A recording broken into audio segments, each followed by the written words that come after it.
조갑제 TV 시청자 여러분 안녕하십니까. 2020년 7월 24일 금요일 새벽입니다. 지난 일주일 동안에 저는 박정희 대통령의 큰딸 박재옥 씨 이야기를 6차례에 걸쳐서 해드렸습니다.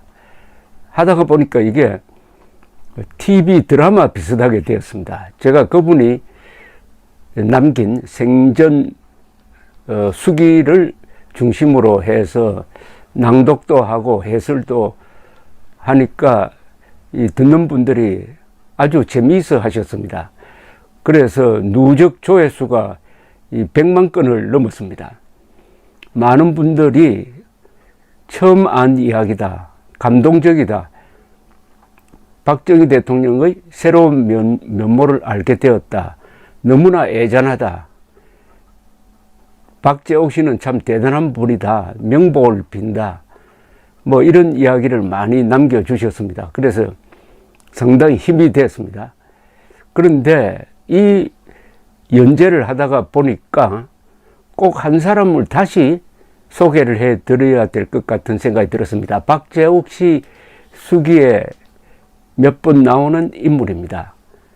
즉 박재옥 씨의 모친 김호남 씨, 박정희의 첫 부인이죠. 이분이 결혼을 하고 나서 학생 다닐 때, 그러니까 대구 사범 다닐 때 아버지의 강권에 의해서 결혼을 해 놓으니까 박정희는 정이 붙지 않아 가지고 결국 한 10년 동안 거의 남남처럼 살았습니다. 그 사이에 박정희는 문경에서 보통학교 교사를 하다가 만주로 가서 만주군관학교, 일본 육사, 만주국 장교, 다시 귀국해서 또 육사 2기로 들어가서 군인의 길을 걷거든요. 그러니까 10년 동안 집에 붙어 있을 시간이 없었고, 오더라도 부인과 뭐 오손도손 만나고 하는 이런 게 없었습니다. 그래서 결국은 이혼으로 가게 되는데, 그 첫 딸 박재옥 씨는 그 틈바구니에서 마음고생을 참 많이 했습니다.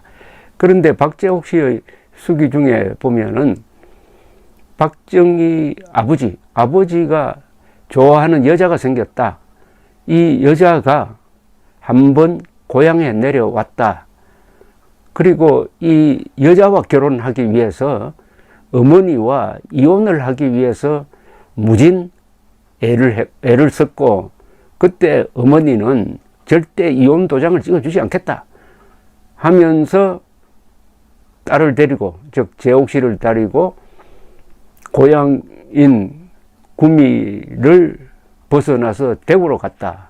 대구에 가니까 어머니에게 또 남자가 있더라, 뭐 이런 이야기입니다. 그래서 이혼과 관련된 박정희의 여자가 등장합니다. 이 여자가 누구냐? 바로 이 여자 이야기를 하겠습니다. 박정희가 목숨 걸고 사랑했던 연인이라고 봐야죠. 동거를 한 3년에 걸쳐서 8개월쯤 했으니까 사실혼의 관계에 있었다고 볼 수 있습니다. 그때 두 사람을 부부라고 보았고, 박정희도 이혈란도 서로 남편과 아내로서 같이 일정 기간을 살았으니까, 물론 결혼신고는 안 했습니다. 그래서 부부라고 봐도 될 것 같습니다. 그러면 박정희는 3분 결혼한 셈이 됩니다. 김호남 씨와, 그리고 이혈란 씨와, 그리고 유경수 여사, 이렇게 되는 거죠. 근데 박정희 대통령 시절에는 우선 첫 부인과 결혼해서 이혼했다는 이야기도 금기시되었고, 그래서 박재옥 씨의 존재는 거의 가려져 있었고, 더구나 이 이혈란 씨와의 관계는 전혀 언급되지 않았습니다. 활자화된 적이 한 번도 없습니다. 그리고 뜬소문처럼 왔다 갔다 했죠. 그러다가 87년부터 제가 박정희 전기를 월간조선에서 연재를 하다가 나중에는 조선일보에서 연재하게 되는데, 박정희 전기를 취재를 하면서 비로소 이 여인에 대해서 알게 되었습니다. 이 여인의 존재를 알게 되었습니다. 이혈란 씨의 존재를 알게 되었습니다. 그러다가 많은 사람들을 만나고, 그리고 지금 오늘 소개해 드리려고 하는 이혈란 씨 인터뷰한 기자를 만나고, 그분이 저한테 넘겨준 녹취록도 읽고 해서 비로소 이혈란이라는 여자, 그리고 박정희와의 아주 처절한 사랑이라고 그럴까요? 관계를 복원할 수가 있었습니다. 요 이야기를 해드리려고 그러는데, 우선 이 시대 상황이 매우 중요합니다. 박정희 대통령의 가장 어려웠던 시절은 언제나 1946년, 47년, 48년, 49년, 50년 사이 5년에 걸쳐서입니다. 이 시기에 박정희는 해방이 되면서 만주군 장교 군복을 벗어야 했습니다. 그리고 가장 존경하던 형이 좌익 활동을 하다가 우익 경찰에 사살되었습니다. 그리고 이혈란 씨를 그 무렵에 만나게 됩니다. 그런데 이 기간에 박정희는 남로당에 포섭이 돼가지고 군 내에 남로당 조직의 아주 고위직에 있었습니다. 물론 감추고. 그러다가 1948년 10월의 여순 14연대 반란 사건으로 해가지고 숙군 수사가 진행될 때 구속이 됩니다. 정기 고문도 받습니다. 그 무렵에 한 1년 전에 이혈란 씨를 만나고 동거하게 되죠. 동거를 하다가 구속이 돼버리죠.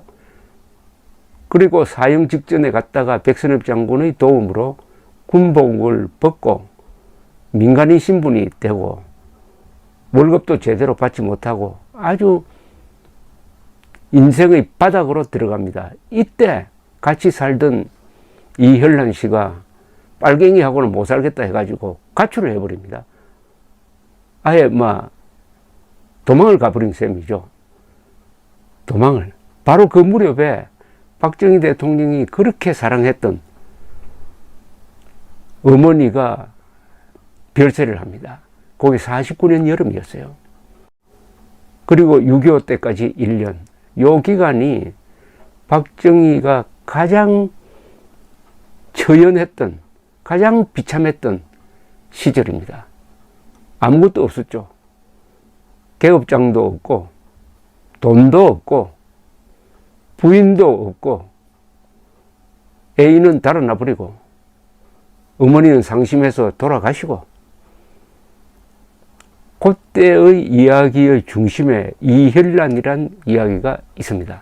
왜 제가 이 제목을 구상을 할 때 박정희가 목숨 걸고 사랑했던 여인이라고 했느냐 하면, 목숨 걸었다는 말은 뭐냐? 박정희가 1948년 11월에 소령이었습니다. 연행이 됩니다. 숙군 수사에 걸려가지고 연행이 됩니다. 남로당의 핵심 멤버다. 연행이 될 때 박정희는 알았습니다. 출근하니까 오늘 내가 잡혀가는구나 알았습니다. 도망갈 기회가 있었습니다. 도망을 가지 않았어요. 왜 도망가지 않느냐? 도망가면 이혈란과 헤어진다. 이혈란을 생각해서 도망가지 않았습니다. 또 그런 고백을 나중에 이혈란 씨한테 메모로 전해줍니다. 그때 만약 도망갔으면 어떻게 되느냐?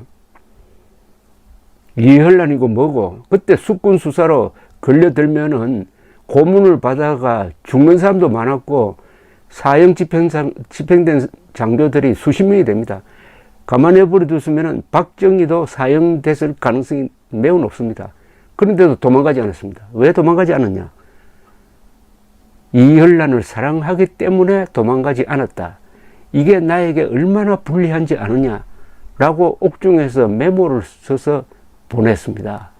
그래서 제가 목숨 걸고 사랑한 여자라는 제목을 붙였습니다. 그런데 그 목숨 걸고 사랑한 여자가 그 뒤에 가출을 해서 달아났다 하면 그때 심경이 어떻겠습니까?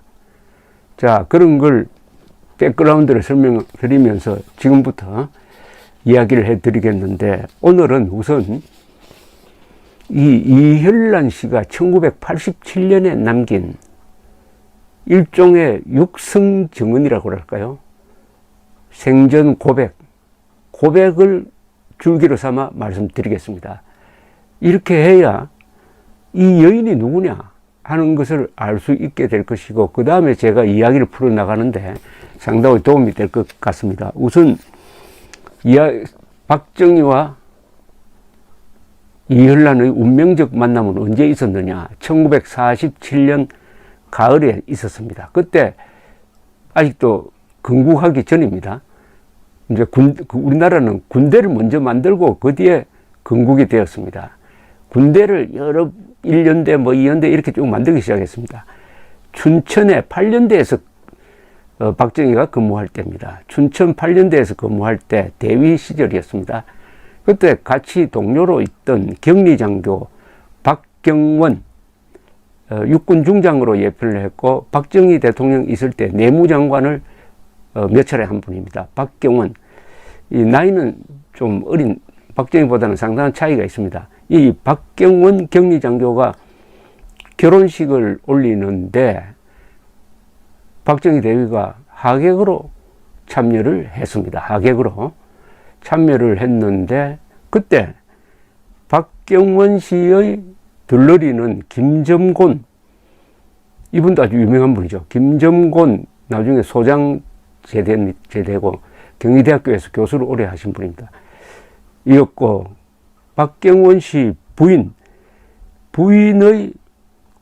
고금옥 씨인데, 이 고금옥 씨의 들러리로 온 사람이 이혈란 씨였습니다. 고금옥과 이혈란은 원산에서 같이 루시여고를 다니다가 월남을 했습니다. 거기서 하객으로 참여한 박정희가 단박에 들러리 이혈란을 보고 첫눈에 반해버린 겁니다. 그래서 누가 이혈란을 들러리로 소개했느냐 알아보니까 같은 육사 2기 동기생인 이효라는 분이 계셨어요. 박정희는 또 이효 장교하고 매우 가까웠습니다. 이효 씨는 제2기생 중에서 가장 나이가 많은 분입니다. 박정희도 2기생 중에 나이가 많은 축에 들었습니다. 그래서 나이가 많은 이 박정희, 이효 씨가 서로 친했다고 합니다. 그래서 결혼식이 끝난 후에 술자리가 있었는데, 그 자리에서 바로 박정희가 내가 요새 혼자 사는데 좀 쓸쓸하다. 저 여성을 소개해주면 좋겠다. 라고 부탁을 하더랍니다. 그러니까 이효 씨가 앞장서 나가가지고 이효 씨가 앞장을 섰습니다. 앞장을 서서 그 부인을 시켜서 만나게 합니다. 즉 이혈란과 박정희를 만나게 합니다. 일종의 선을 보는 겁니다. 선을 봅니다. 그런데 나중에 보니까 그때 박경원 씨 들러리로 섰던 김점곤 씨도 그때 용산 관사에 살고 있었고, 박정희도 8년대에 있다가 육군사관학교 이제 교관으로 옮겨서 용산의 관사로 살고 있었는데 가까이 있었다고 그럽니다. 그런데 김점곤 씨가 어느 날 박정희 관사에 놀러 갔더니, 아니 자기와 들러리를 같이 썼던 여자와 같이 살고 있더랍니다. 깜짝 놀랐다고 합니다. 어떻게 내한테 알리지도 않고 두 사람이 같이 살고 있는지, 그리고 그렇게 다정하게 보였다고 합니다. 자, 여기까지 이제 말씀드린 다음에, 그 다음에 어떻게 이렇게 일이 이렇게 진척됐는지에 대해서 1987년에 이혈란 씨가, 그때는 이미 나이가 60대였습니다. 그리고 남편과 함께 작은 식품 가게를 꾸겨가면서 며느리도 보고 장사를 하고 있었습니다. 그래서 비교적 담담하게 이 프리랜서이던 강인옥 기자에게 자기가 살아온 이야기를 쭉 했습니다. 그럼 강인옥 씨는 왜 이혈란 씨를 만났느냐? 제가 쓴 기사를 보고 이 사람을 찾아냈다고 합니다. 그래서 강인옥 씨는 고맙게도 이분과 인터뷰한 걸 가지고 여성지에 기사화를 하고 그 분량이 엄청 많으니까 그걸 정리를 해가지고 저한테 넘겨주었습니다. 제가 이 자료를 가지고 박정희 전기를 쓸 때 단편적으로 써먹은 적이 있습니다. 오늘은 이 강인옥 씨가 기록한, 녹음을 해서 기록한 이 이혈란 씨의 자기가 말한 일대기, 박정희와의 관계에 대해서 이혈란 씨의 고백이죠. 이게 고백을 소개를 해드리는 것으로 시작을 하려고 합니다. 우선 아까 조금 설명을 드렸는데 1947년 47년 가을입니다. 박경원 고금옥 결혼식장에 자신이 들러리로 나가게 된 경위는 뭐냐 하면은 이효 씨가, 아까 말씀드렸던 육사 2기 이효 씨가 신부 측 들러리를 써달라고 권유를 했어요. 그때 박정희는 대위였습니다. 들러리를 쓴 후 토요일, 일요일은 미션 계통의 학교라서 이때 이화여대를 다니고 있었습니다. 이화여대를 다니고 있습니다. 그러니까 미션 계통의 학교라서 휴학을 하게 되는데 토요일 오후에 이효 씨가 와서 자꾸 나가자고 해서 명동 삼호정이라는 곳에서 식사를 하게 됐는데 자기네는 미리 준비가 됐는지 여럿이 나와 있었습니다. 윤태일, 이한림, 이주일, 이효씨 부인 등 8명이 들어가 앉았는데 저는 수줍고해서 구석에서 대꾸도 못했어요. 그리고 식사 후 미스터 박이 소개되었습니다. 즉 선을 보는 순간입니다. 여기 등장하는 윤태일 씨는 5.16 뒤에 서울시장 한 분입니다. 이한림 씨는 일군 사령관하고 나중에 건설부 장관도 한 분입니다. 이주일 씨는 감사원장도 하고 5.16 주체입니다. 그리고 이효 씨는 아까 설명한 것이고, 그러니까 주로 만주군 이 친구들이, 동료들이 선보는 장소를 이렇게 마련한 거죠. 여기서 선을 본 겁니다. 이제 진척이 있습니다. 자,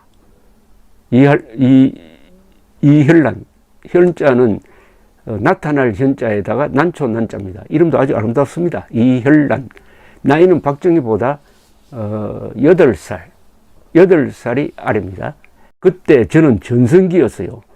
이화여대 담임내 하고 포부도 크고 했죠. 키도 조그만 양반이 볼품도 없고, 그러나 일본 육사 나왔다는데 박력이나 기품은 있었어요. 첫눈에 딱 반하지는 않았다는 이야기죠. 박정희는 첫눈에 반했는데, 이혈란 씨의 유일한 사진이 있습니다. 유일한 사진이 제가 박정희 전기를 조선일보에 연재할 때 구해서 실었습니다. 여기 이 동영상의 첫 페이지에 나오는 그분인데, 사진, 흑백 사진에도 아주 이 목구비가 뚜렷하고 키도 날씬하고 그리고 음악도 잘하고 해서 아주 섬세하게 보이는, 또 섬세한 만큼 신경이 날카롭기도 한, 좀 날카로우면서도 아름다운, 좀 이색적인, 이국적인 그런 모습의 여인이었습니다.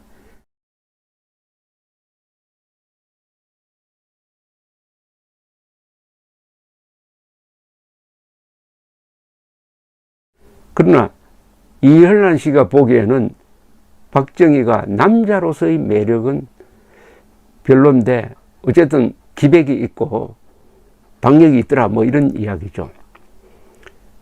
미스터 박이라고 합니다. 박정희를 미스터 박. 미스터 박은 일요일마다 기숙사로 저를 찾아왔어요. 나는 그때 있는 돈도 없애고 있었습니다. 부모는 북쪽에서 안 나오고 나 혼자 있을 때였기에 다른 친구는 이승에 대해 생각할 나이이지만 난 못했어요. 그래서 박정희 대위가 만나자고 하면은 만나고 데리고 나가서 식사도 사주고, 그런데 이효시 부인이 와서 박정희와 약혼을 하자고 해요. 이제 조금 더 진전되니까 이제 약혼 이야기가 나옵니다. 그때는 부모님도 없고 돈도 떨어져 가고 의지할 때가 필요했습니다. 방학 때 돈 좀 벌어야 되는데 그이가 박정희입니다. 박정희 장교가 학비 7,500환을 대준다고 했는데 나는 책 구입과 모양 내기를 좋아했어요. 나가지 않아도 깨끗하게 차려입는 것을 나는 중요하게 생각했습니다. 그런 형편인데, 그러니까 경제적으로 어려웠다 이거죠. 침착하고 나에게 잘하니까 역시 여자이므로 끌렸어요. 당시 미스터 박은 태능 육사의 제2중대장이었는데 약혼식은 성대히 했습니다. 그 다음에 이제 약혼식 이야기가 나옵니다. 약혼식 한 날짜는 제가 추정을 해보니까 1947년 겨울로 추정이 됩니다. 겨울. 24살 때 만나 27살 되던 해 2월 6일에 떠났습니다. 그러니까 이분이 떠난 날까지, 박정희를 떠난 날까지, 또는 박정희를 버렸다고 봐도 되겠는데 정확하게 기억하고 있었습니다. 그게 1950년 2월 6일이었습니다. 2월 6일에 떠났대요. 한마디로 남편이 좀 더 좋은 사람이었으면 하는 마음이 있었는데 어쨌든 양쪽이 다 부추겨서 옷도 다 못 입은 채 약혼식장에 끌려갔지요. 화장도 안 한 상태였고 우리 친구들도 하나도 몰랐어요. 지금은 독일에 간 친구 하나만 참석하게 됐는데 나는 같이 가려고 한 게 아니고 피아노 책 구입하려고 기숙사에서 나오는데 미스터 박이 기다리고 있다가 이유 없죠 하길래 부끄러워 대답 못했는데 그것이 응한 걸로 됐어요. 가보니 여러 사람이 와 있었어요. 명동의 그 한식집 간판도 못 봤을 지경이었습니다. 너무 당황해서 말입니다. 내 친구는 내가 마음의 준비가 있었던 줄 알았나 봐요. 자, 이렇게 이제 약혼식을 했습니다. 약혼식을 하고 이화여전은 이때는 이화여대라 불리지 않고 이화여전이라 불렸는데 이화여전을 중퇴를 합니다. 그 이야기를 이렇게 털어놓습니다. 이화여전 다닐 때는 나이가 많은 편이었습니다. 아이가 둘인 학생도 있었고 남들은 결혼해서들 다니는데 그러지 못하고 중퇴해야 된다고 미스터 박이 아주 섭섭해 했습니다. 미스터 박이 2학년 1학기 등록금을 내줬지요. 그런데 저는 다니지 않았어요. 1학년 1학기 등록금은 교장선생이 됐고 2학기는 벌어서 됐고 내가 어떤 소령하고 약혼했다는 소문이 퍼졌는데 창피해 못 다니겠어요. 이때 박정희는 육사 교관으로 대위에서 소령으로 이제 승진을 했습니다. 처음엔 저는 동국대에 시험 쳤어요. 여학생은 별로 없고 별로 좋은 여학생도 없고 숙대는 합격했고 내 친구는 서울대로 가고 나는 이대로 가자고 해서 이대 시험 쳤어요. 봄에 입학해서 여름방학 때는 가정교사로 아르바이트도 하고 을지로 이가에 있는 부잣집에서 가정교사를 하고 그리고 선을 봤죠. 선보고 사귀다가 학교 문제로 학교를 중단했어요. 이제 1년만 더 다니면 됐을 텐데 등록금을 안 내고 시험만 쳐도 됐는데 돈보다는 내가 맹꽁이라서 내가 별로 요령이 없어서 학업을 중단을 했다. 이렇게 후회를 하고 있습니다. 그해 겨울에 1947년 겨울에 약혼하고 방학하기 직전으로 기억되는데 지프차를 타고 박정희가 찾아오면은 숨기도 했습니다. 부끄러움 때문인지 싫어서 그런지 모르겠습니다. 자, 어쨌든 1948년에 들어가서 이제 약혼한 상태에서 동거를 시작을 합니다. 동거를. 이때 박정희는 몰래 이현란 씨에게 알리지 않고 몰래 고향으로 내려와 가지고 이혼을 하려고 노력을 하는데, 그때 김호남 씨는 집을, 그 고향을 떠나서 대구로 가버려서 도저히 찾을 방법이 없는 거예요. 그래서 형의 그 조카죠. 형의 아들인 박재석 씨를 불러가지고 제발 좀 이혼 수속 좀 밟아달라고 합니다. 그럼 박재석 씨가 김호남 씨의 아버지를 찾아가서, 그러니까 박정희의 장인이죠. 장인을 찾아가서 이혼 서류에 도장 찍어달라고 간청을 하면은, 그때 이혼이란 말이 농촌에 어디 알기나 했겠습니까? 한번 출가하면은 우리 집안 아니다, 남의 집 귀신이 되라는 판인데, 그래서 이 완고한 이 김호남 씨의 아버지가 도장 안 찍어 준다고 막 고집을 피우고 하다가 결국 도장을 찍었답니다. 그래서 그 쇼크로 돌아가셨다고 해요. 어쨌든 그런 이제 동거를 하면서 한편으로는 정식으로 이제 결혼해가지고 호적에 올려야 되겠는데 여기에 딱 브레이크가 걸린 겁니다. 이혼 수속을 하는 시간이 상당히 걸렸어요. 그때 박정희는 고민이 이만저만이 아니었겠죠. 이 모처럼 사랑하는 여자를 만났는데, 또 멋진 여자인데, 근데 이혼이 안 된다. 또 박재옥 씨가 있다는, 박재옥 씨는 그때 벌써 나이가 10살인데 있다는 것도 말도 못하고, 바로 이 시기에 또 박정희는 주변에서 조여오는 수사망을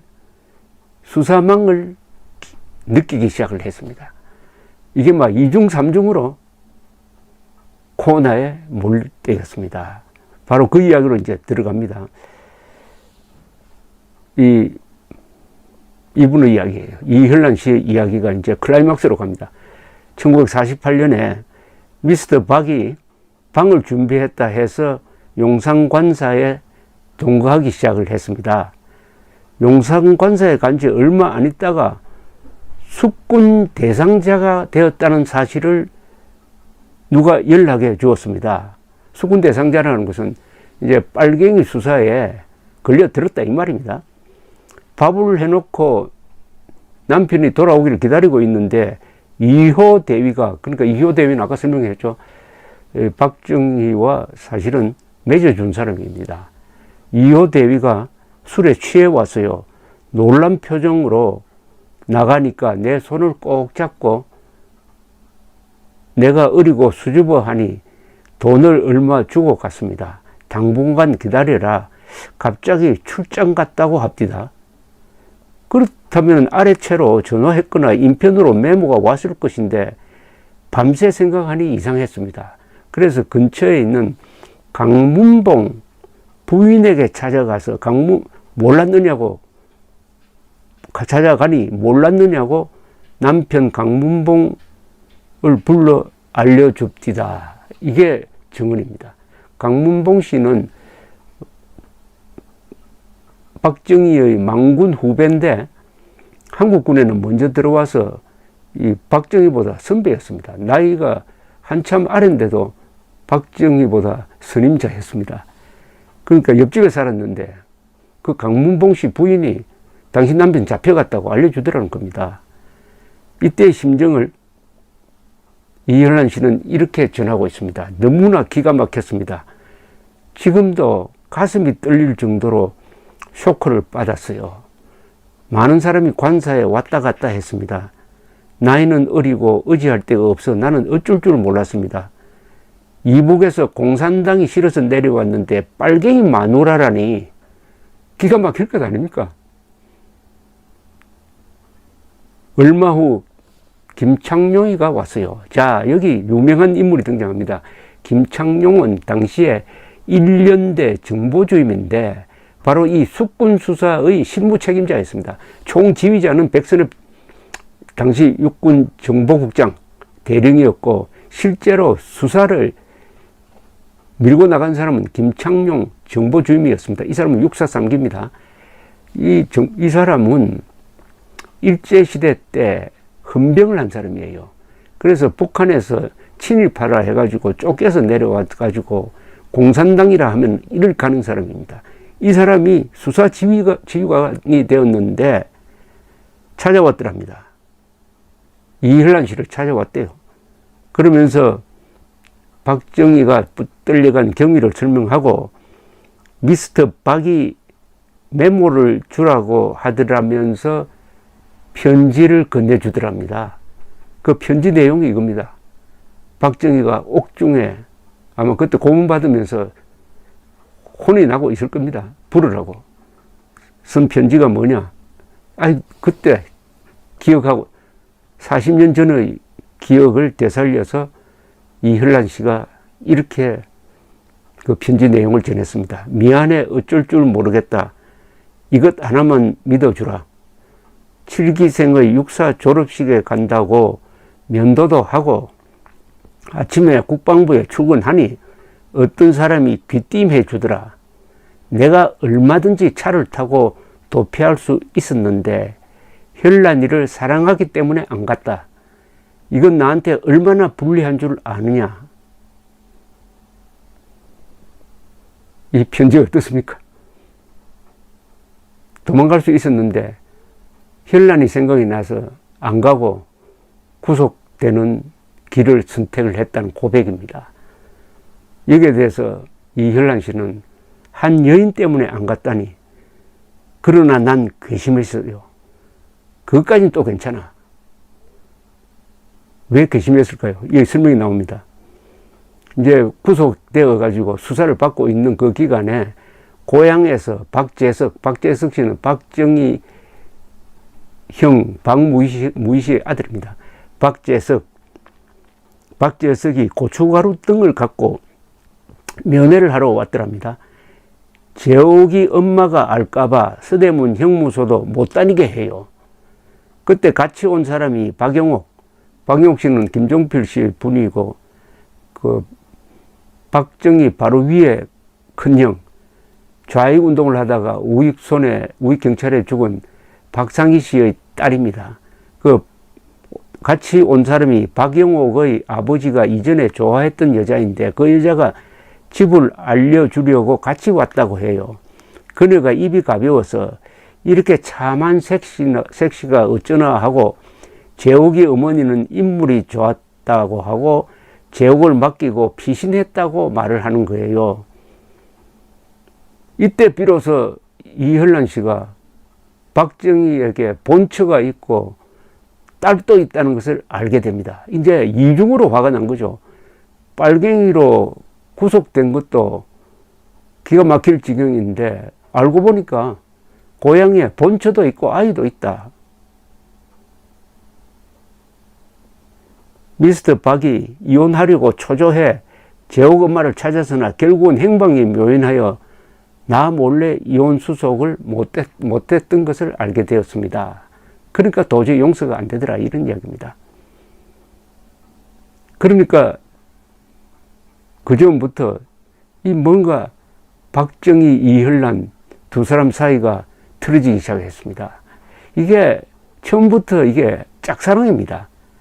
박정희는 첫눈에 반했고 이현란 씨는 여러 가지 경제적 사정도 있고 해가지고 어떻게 보면 내키지 않는데 약혼 동거로 들어간 관계라서 뭔가 이게 좀 궁합이 잘 맞지 않는 그런 관계였는데 박정희가 남노당에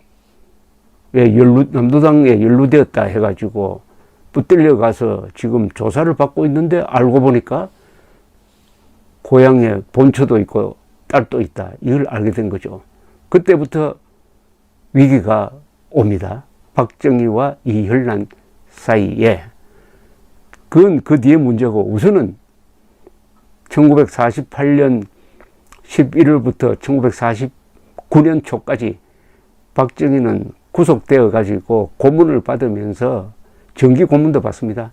받으면서 남노당 조직원들을 다 털어내고 죽느냐 사느냐의 기로에 서 있었습니다.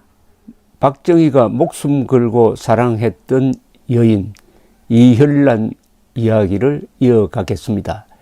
제 왼쪽 등 뒤에 있는 사진틀이 뭐냐고 묻는 분이 들어 계시는데, 저거는 스위스에 있는 마트호른 봉우리입니다. 마트호른을 제가 몇 차례 가서 새벽에 찍은 사진입니다. 마트호른은 4,478m인데요. 스위스 알프스에서 4,000m 봉우리가 가장 많이 몰려 있는 곳이 체르마트 지방입니다. 체르마트 주변에는 4,000m급 고봉이 한 30개 모여 있어요. 그런데 그 중에서 가장 아름다운 봉우리를 저 마트호른으로 꼽습니다. 세계에서 가장 아름다운 봉우리 이 랭킹을 내는 그런 저 사이트가 있는데요. 마트호른이 1등인 경우가 많고요. 히말라야에서는 마차푸차레라는 산이 있습니다. 7,000m에서 7m 정도 빠지는 마트호른보다 더 높지만은 하여튼 상벽을 이루는 히말라야를 대표하는 마차푸차레, 알프스를 대표하는 마트호른. 그런데 몇 달 전에 저 마트호른에 여러 가지 그 광선을 쏘아가지고 태극기도 입히고 일장기도 입히고 해가지고 대한민국을 응원합니다. 코로나와 싸우는 대한민국을 응원합니다. 코로나와 싸우는 미국을 응원합니다. 해가지고 세계 여러 나라를 저 밤입니다. 조명을 근사하게 해가지고 그런 일종의 그 이벤트를 펼친 적도 있습니다. 저 마트호른의 길을 받아서 열심히 흥미로운 그리고 유익한 동영상을 만들려고 그래서 저 등 뒤에 붙여 놓았습니다. 이혈란 이야기는 거의 대부분의 국민들이 잘 모르는 이야기입니다. 제가 박정희 전기를 쓰면서 발굴한 스토리입니다. 제가 박정희 전기를 쓰면서 특종거리를 몇 개 찾아냈습니다. 박정희 대통령이 남로당에 포섭이 되어서 활동하다가 구속되어서 살아난 경위라든지 뭐 이런 것들인데, 그 중에 이 스토리는 보통의 한국 사람들은 잘 모르고요. 박정희 하면은 바로 유경수가 따라오니까 박정희 유경수 정도 알고, 첫째 부인이 김호남 씨였다는 걸 아는 사람은 조금 적고, 이혈란이라는 여자와 3년 동안 교제하고 약 8개월 동안 사실상의 부부로 동거했다는 사실은 거의 모릅니다. 그런데 박정희를 이해하기 위해서 그 박정희가 어떤 마음의 행로를 걸었느냐를 이해하기 위해서는 반드시 이 이혈란 이야기가 들어가야 합니다. 저는 전기를 쓴 사람이니까 박정희의 좋은 점, 나쁜 점 이런 걸 가리지 않고 있는 그대로의 박정희를 소개하려고 노력을 해왔습니다. 그 결과로서 위대한 인물을 알게 됩니다. 그러나 위대하니까 불리한 기사는 안 쓴다든지 뭐 그렇게 하면 안 되죠. 여러 가지 단점도 있지만은 그것을 극복했으므로 더 위대한 거죠. 어떤 사람도 결점 없는 사람 없습니다. 근데 그 결점을 감추고 좋은 점만 쓰면은 그거는 성웅이순신이 되는 거죠. 성웅이순신. 성웅은 있을 수가 없죠. 영웅은 있을 수가 있지만은. 그래서 이 이야기를 드리는데 의외로 많은 시청자들 분들께서 좋은 반응을 보여주셔서 대단히 감사합니다. 그리고 박재옥 씨의 이야기, 그러니까 박정희, 김호남 사이에 난 큰딸 박재옥 씨 이야기, 지난 7일에 별세하신 그분의 스토리는 제가 7부작으로 했더니 3시간 반이나 되었습니다. 이걸 한꺼번에 여러분들이 보시도록 한꺼번에 몰아듣기로 묶어가지고 동영상에 띄워 놓겠습니다. 느긋하게 보다가 뭐 끄다가 다시 보다가 뭐 이렇게 하셔도 되니까 유튜브의 장점이 바로 그겁니다. 즐겨주시기 바랍니다. 어제에 이어서 이혈란 이야기를 다시 하겠습니다. 어제는 어느 대목까지 이야기를 드렸느냐 하면은 1947년에 결혼식에서 박정희 대통령이 하객으로 참석을 했다가 들러리로 나온 당시에 이화여전에 다니던 이혈란 씨를 만났습니다. 그때 나이가 22살이었습니다. 이혈란 씨야 첫눈에 반해가지고 소개를 받고 그 다음에 선을 보고 약혼식을 하고 1948년 초부터 동거에 들어갑니다. 그리고 이혈란 씨는 이화여전을 중퇴합니다. 그런데 같이 살면서 뭔가 맞지 않았습니다. 성격이 맞지 않았다고 저는 봅니다.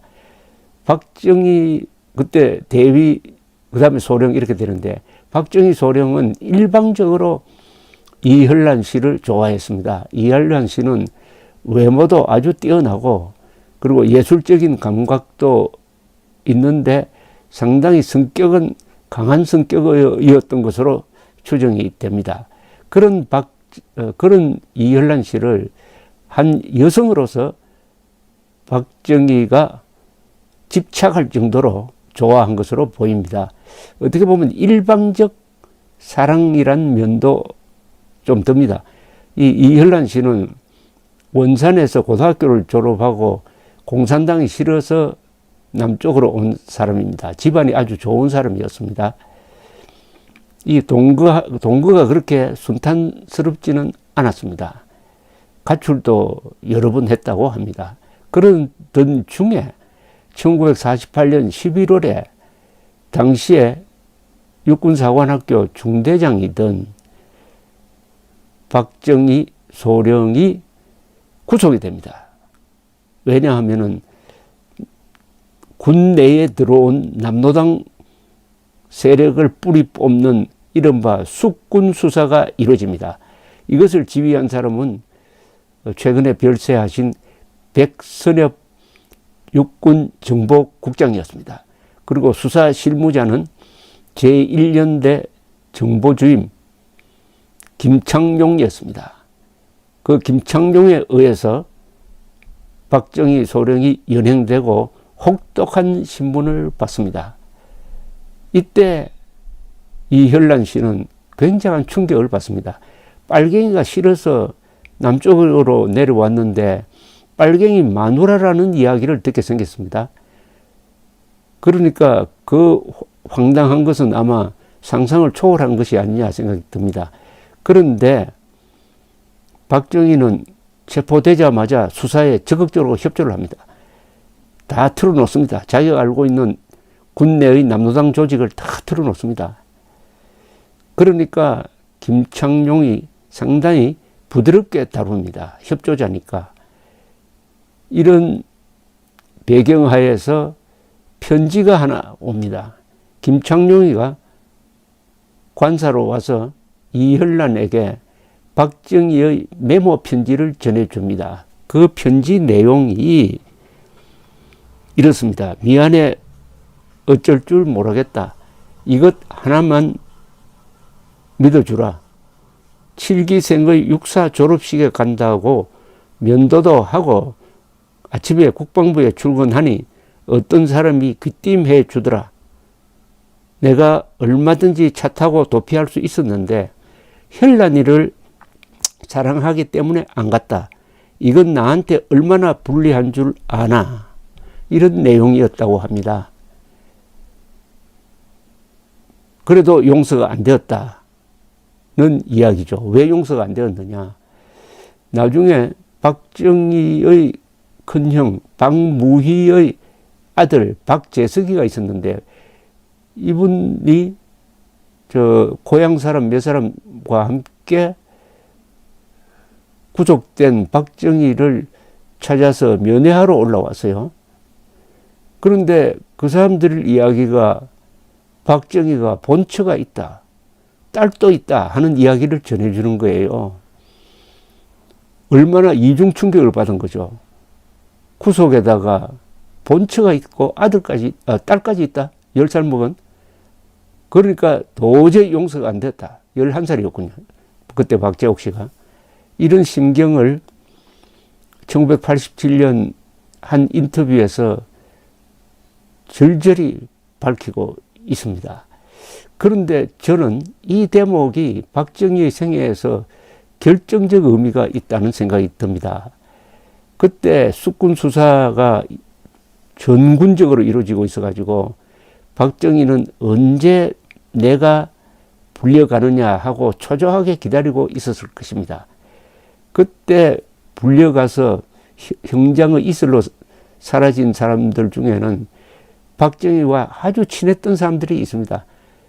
만주 군관학교 또는 일본 육사 다니면서 친했던 사람들이 한 사람씩 불려가서 혹독한 고문을 받고 하는 것을 느끼면서 얼마나 불안하게 지냈겠습니까? 드디어 출근하니까 자네가 오늘 잡혀갈 거야 하는 정보가 들어왔다는 겁니다.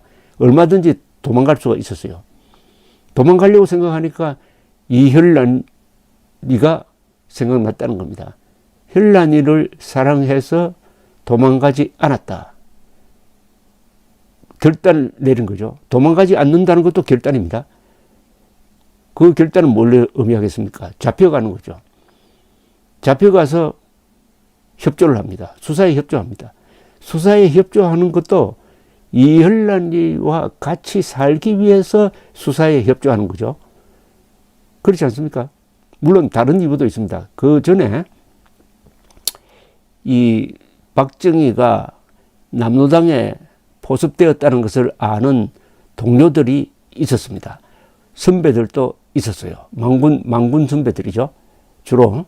그 사람들이 박정희를 찾아와가지고 또 그 중에는 북한에 올라가서 김일성과 함께 북한군을 만드는 작업을 하다가 내려온 사람들도 있었어요. 이 사람들은 공산주의의 실상을 체험하고 온 사람입니다. 그런데 박정희가 저렇게 돼 있다 해가지고 고맙게도 박정희를 찾아가서 빨리 탈퇴를 하라고 설득하기도 했습니다. 그런데 연행이 됐으니까 여러 가지 상황에서 결단을 내리는 거죠. 여기서 틀고 가자. 수사에 적극적으로 협조해가지고 살 길을 찾자. 이렇게 되는 데 있어서 이혈란의 존재는 결정적이었다는 겁니다. 그러니까 그 메모대로 이혈란을 사랑했기에 나는 도망가지 않았다. 나는 도망가지 않고 수사에 협조하기로 했다. 이렇게 되는 거죠. 자, 그럼 가상으로 그때 박정희가 도망갔으면 어떻게 될까요? 박정희가 도망간다는 것은 이혈란도 버리고 그리고 오로지 살 길을 찾아서 도망가려면 어디로 갔겠습니까? 아마 지리산으로 들어갔을 겁니다. 지리산에는 반란을 일으켰던 14연대가 소탕작전에 밀려가지고 김지회를 두목으로 해가지고 빨치산이 되어가지고 지리산에 있었습니다. 아마 지리산으로 갔겠죠. 그것도 아니면은 전국 사방을 돌아다니면서 피신했겠지만은 결국 붙잡혔을 겁니다. 붙잡혔으면 어떻게 되느냐? 거의 틀림없이 사형 집행됐습니다. 어떻게 보면 이혈란에 대한 미련 때문에 박정희가 수사에 협조해서 살아날 수가 있었던 것입니다. 그리하여 우여곡절 끝에 6.25가 터지니까 군복을 벗었다가 다시 군복을 입게 되죠. 다시 장교로 복귀합니다. 이건 또 누가 만들어준 겁니까? 이건 김일성이가 만들어준 거예요. 김일성의 남침이 있었기에 박정희가 다시 군인이 되는 겁니다. 이혈란과 김일성 두 사람이 박정희의 생애에 결정적 영향을 미쳤다. 하는 대목입니다. 여러분 어떻습니까? 인간의 참 삶이라는 게 본인이 예측하지 않는 방향으로 가고 또 큰 6.25 같은 큰 사건이 나면은 그 상황에서 한 개인의 운명은 자기가 설계하는 대로 가지 않고 다른 사람이 설계하는 것에 영향을 받아가지고 정해진다는, 어떻게 보면 역사와 인간의 오묘한 관계를 확인할 수가 있습니다. 이 이혈란 씨가 1987년에 자유기고가 강인옥 씨와 인터뷰한 유일한 증언을 계속 소개를 해드리면서 저의 해설을 곁들이겠습니다.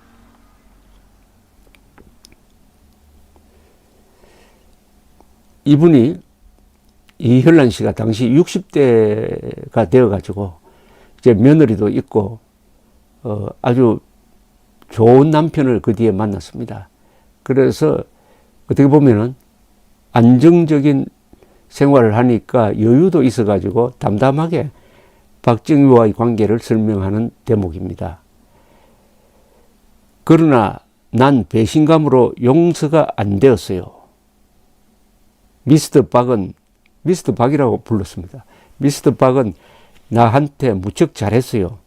이만한 나이에 보는 것도 많고 들은 것도 많은데 그때는 이제 죽어도 이어하는 없겠다 싶을 정도로 잘해 주었어요.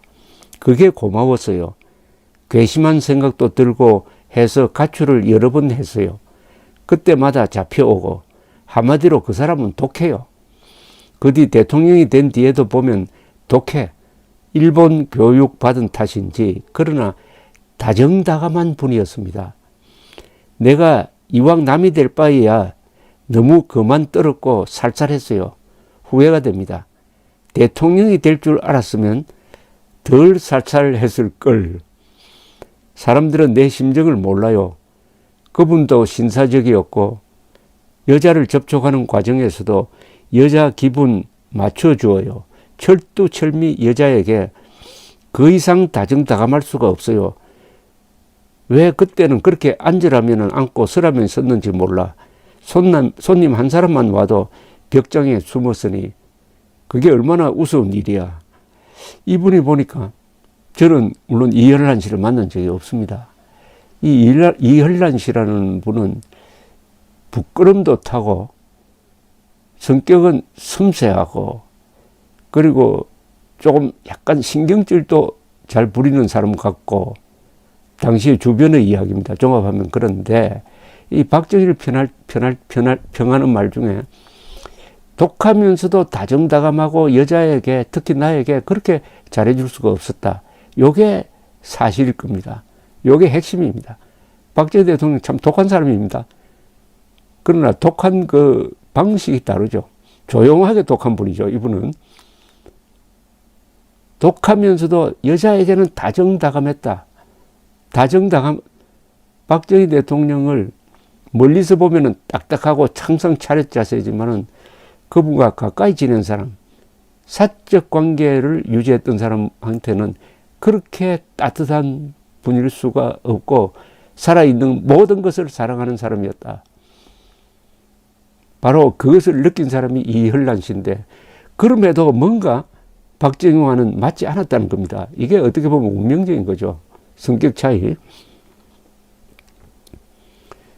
계속 박정희 평을 소개를 하겠습니다. 이때의 박정희는 30살, 31살, 32살, 33살 무렵입니다. 30대 초반. 그 당시 바보는 아니었나 봐요. 남한테 손가락 받는 생활은 하기 싫다고 했으니 나를 알기 전에 왜 이혼 처리를 못했나 이거지. 암암리에 얼마나 이혼하려고 노력했는지 나중에 알았어요. 저 사람이 국방장관 제목감은 된다고 생각했습니다. 대통령감이라는 생각은 못했어요. 그랬으면 그대로 살았을지도 모르죠. 나는 요사이 동창회 모이면 안 나갑니다. 며느리가 세식되고 하니. 그러나 남편 복은 있나 봐요. 지금 남편도 세상 없이 잘해줍니다. 그러니 이렇게 고생해도 깨끗이 잊고 살았죠. 그런 박정희를 깨끗이 잊고 살았답니다. 워낙 그 뒤에 좋은 남편을 만났다는 이야기입니다. 교사 남편을 만났더라고요. 재혼을 했습니다. 그래서 나는 그때 사흘을 멀다 하고 집을 나가고 관사 사택 고개만 넘으면 속이 후련해 날개가 돋는 기분이었습니다. 그러니까 좀 갇혀 사는 그런 기분이었다는 거죠. 그래서 가출을 하면 기분이 좋았다는 겁니다. 부부 싸움은 없었어요. 내가 나이가 어려도 그분은 식사하시오 하고 꼭 존대해 줍디다.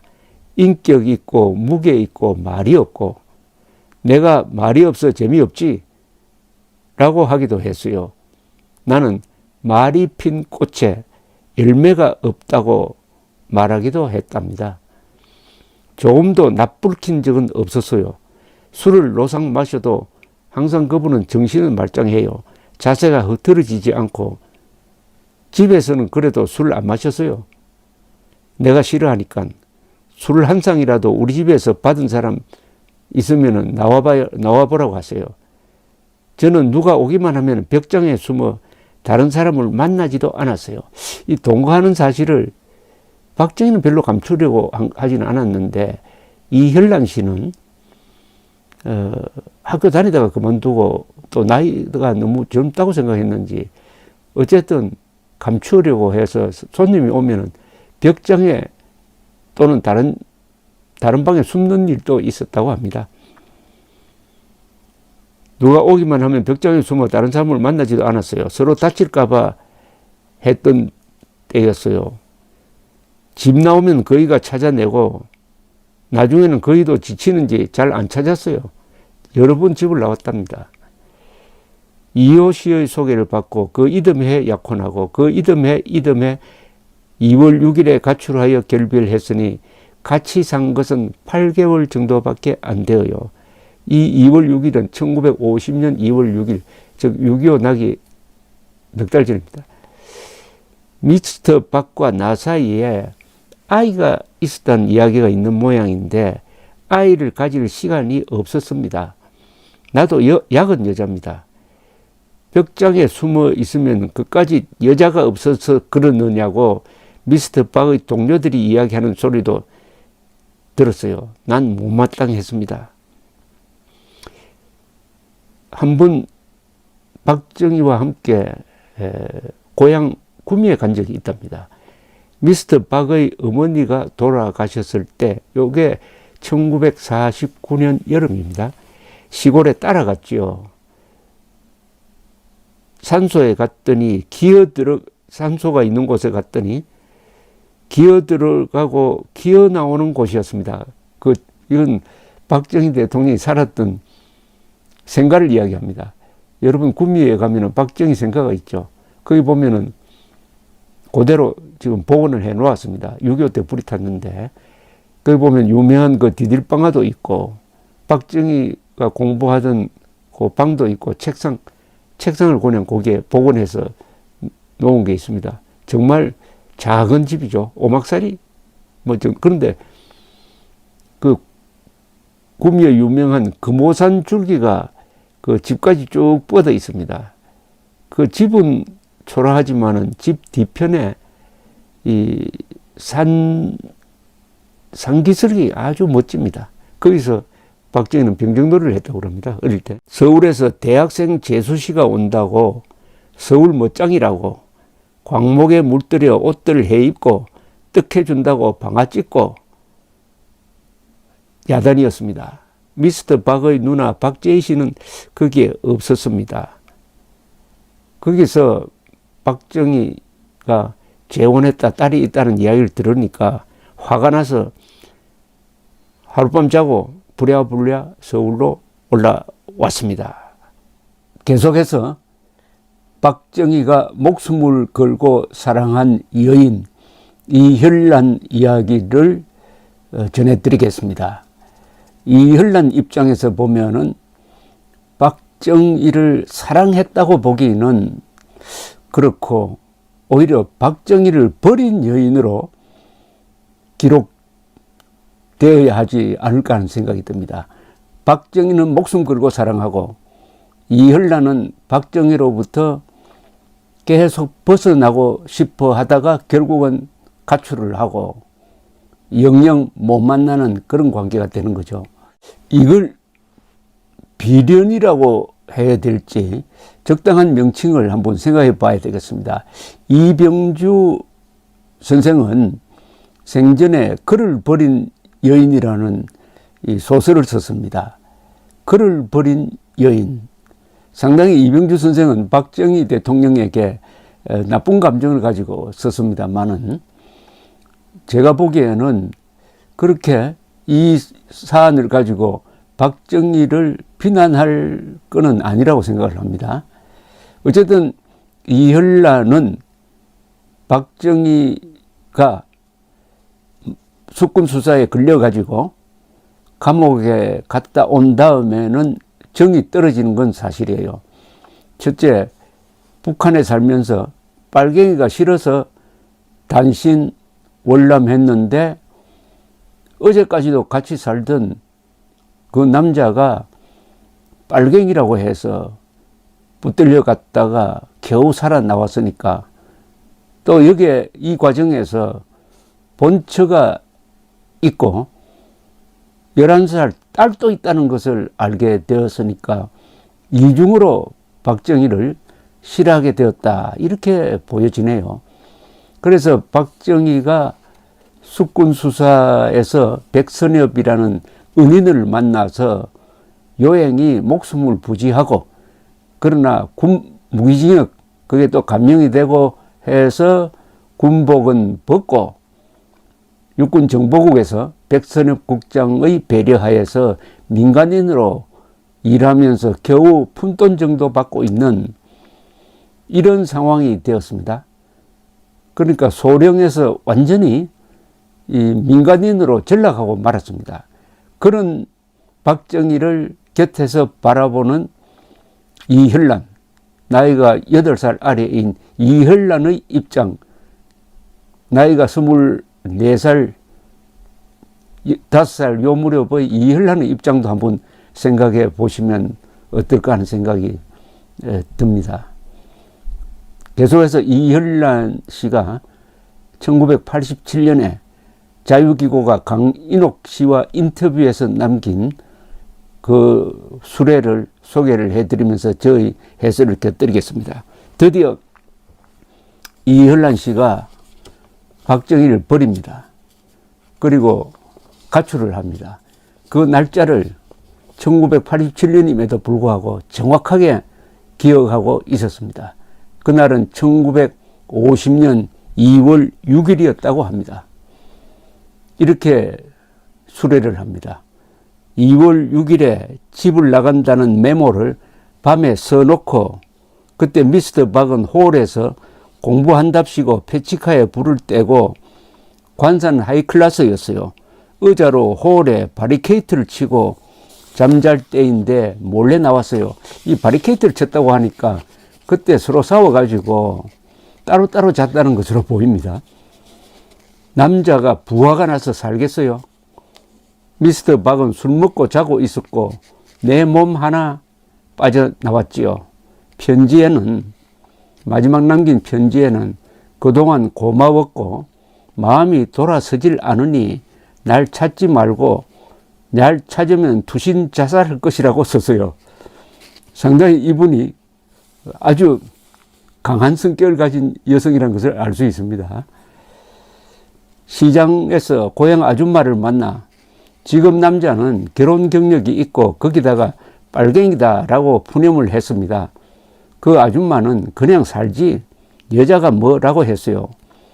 그래도 그게 아니었어요. 나는 영리하긴 해서 요리조리 피해 다녔죠. 고향 부인네 집에서 살았는데 사변만 안 나도 내 인생이 바뀌는 건데 그동안 가출은 수도 없이 했고 박정희가 얼마나 찾아다녔겠습니까? 지프차를 타고 서울 근교를 헤집고 다녔다는 증언도 있습니다. 우선 그러면은 이혈란 씨는 가출한 다음에 어떤 생활을 하게 되는지 그녀 이야기를 통해서 한번 알아보겠습니다.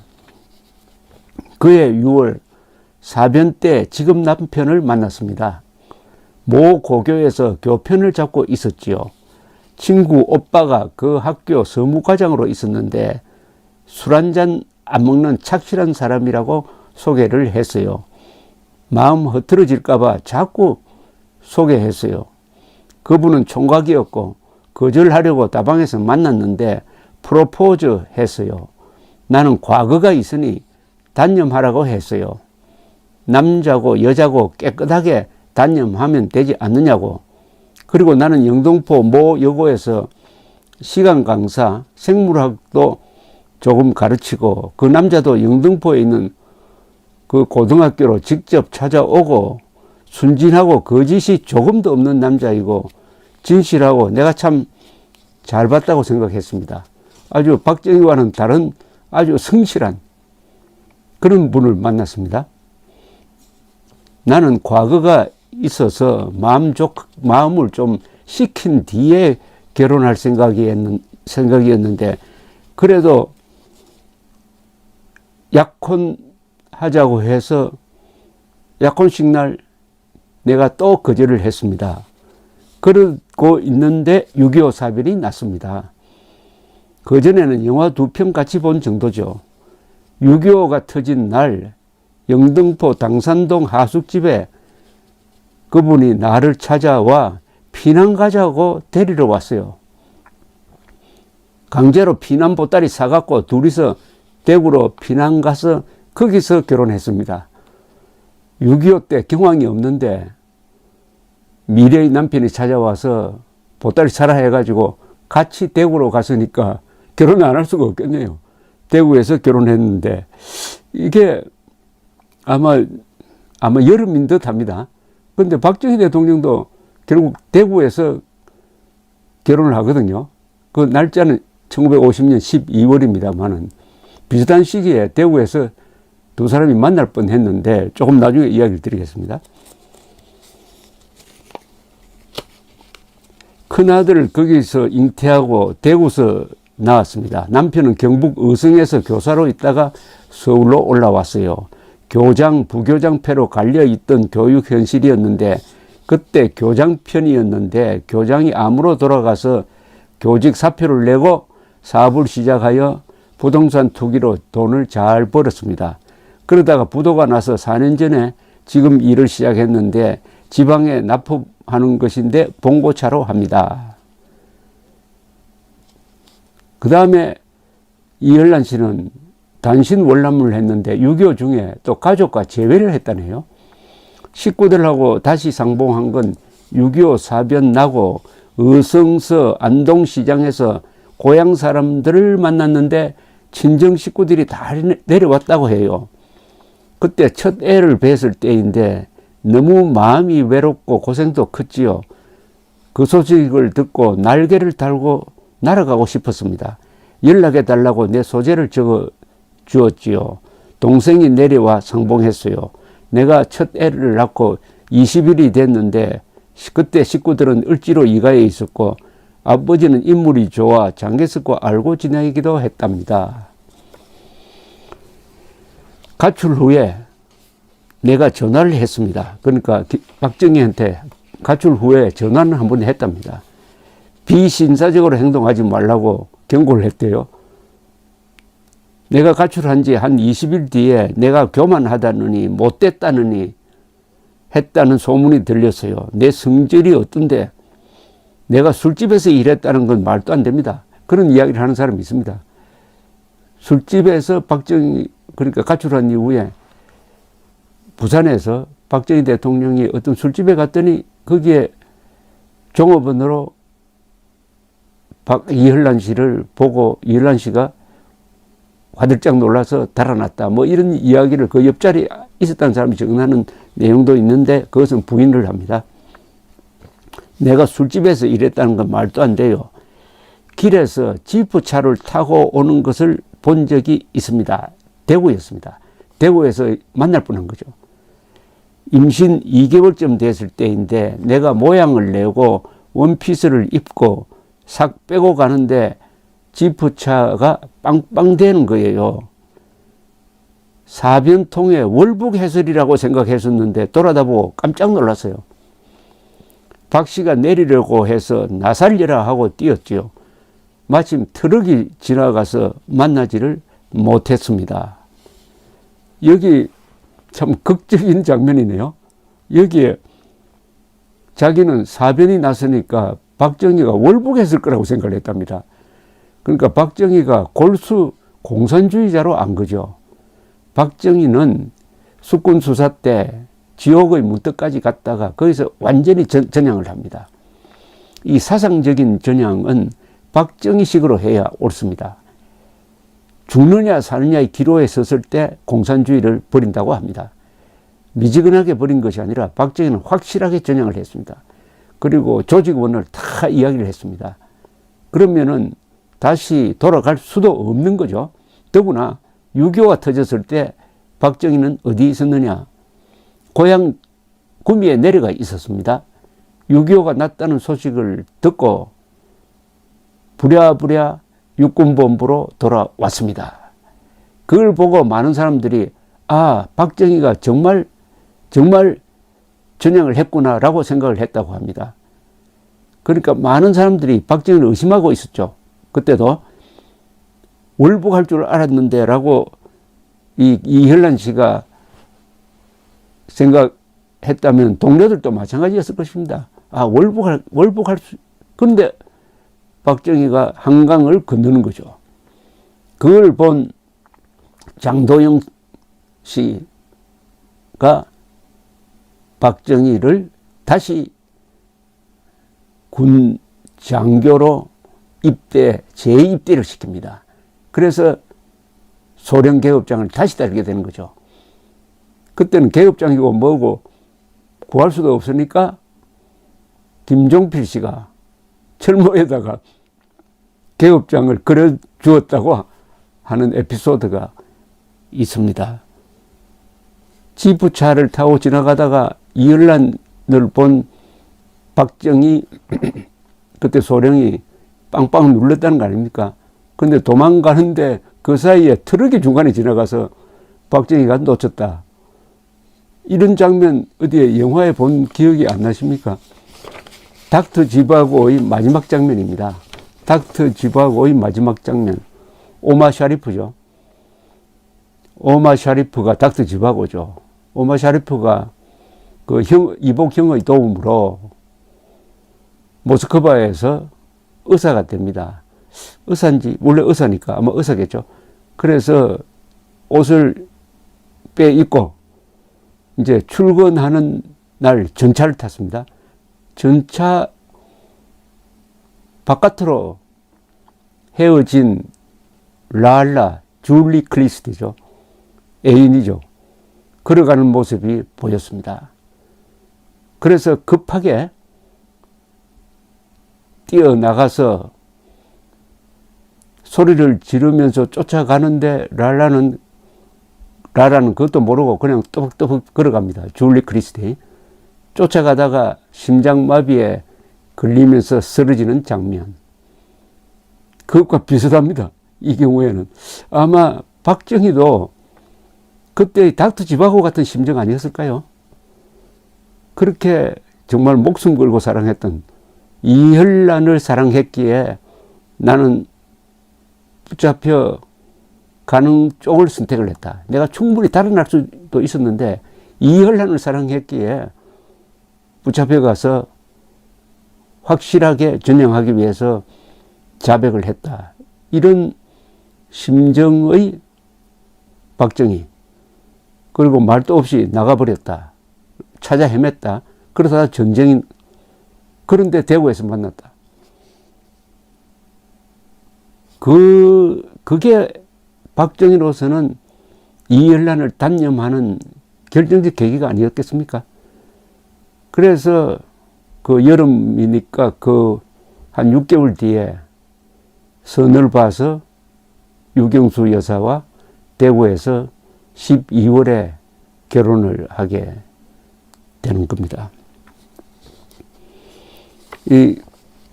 이현란 씨는 계속해서 박정희에 대한 추억을 이렇게 증언하고 있습니다. 미스터 박은 동거하던 시절입니다. 방에 누워 책으로 얼굴을 덮고는 연습을 하곤 했어요. 독일의 히틀러가 영웅이라 하더군요. 독재자지만 난 사람이라고. 저는 그 사람 보고 더는 몰라도 국방장관 자격은 있다고 생각했습니다. 그래도 나는 아무리 애써도 마음이 돌아서질 않았습니다. 그는 요만큼만 내가 어딜 가도 항상 저를 데려갔습니다. 화장실에 오래 있어도 들여다보곤 했습니다. 어디 갈까봐. 가출을 하도 자주 하니까. 땅을 치고 울기도 많이 했어요. 내가 그 사람의 마음을 아프게 했기에 지금 내가 이러고 사는지도 몰라요. 연분이 아니었던 것 같습니다. 친구들이 놀려요. 그때 좀 참지. 잘났다고 하더니 돼지 머리 기름 장사하니 이러면서 저를 놀립니다.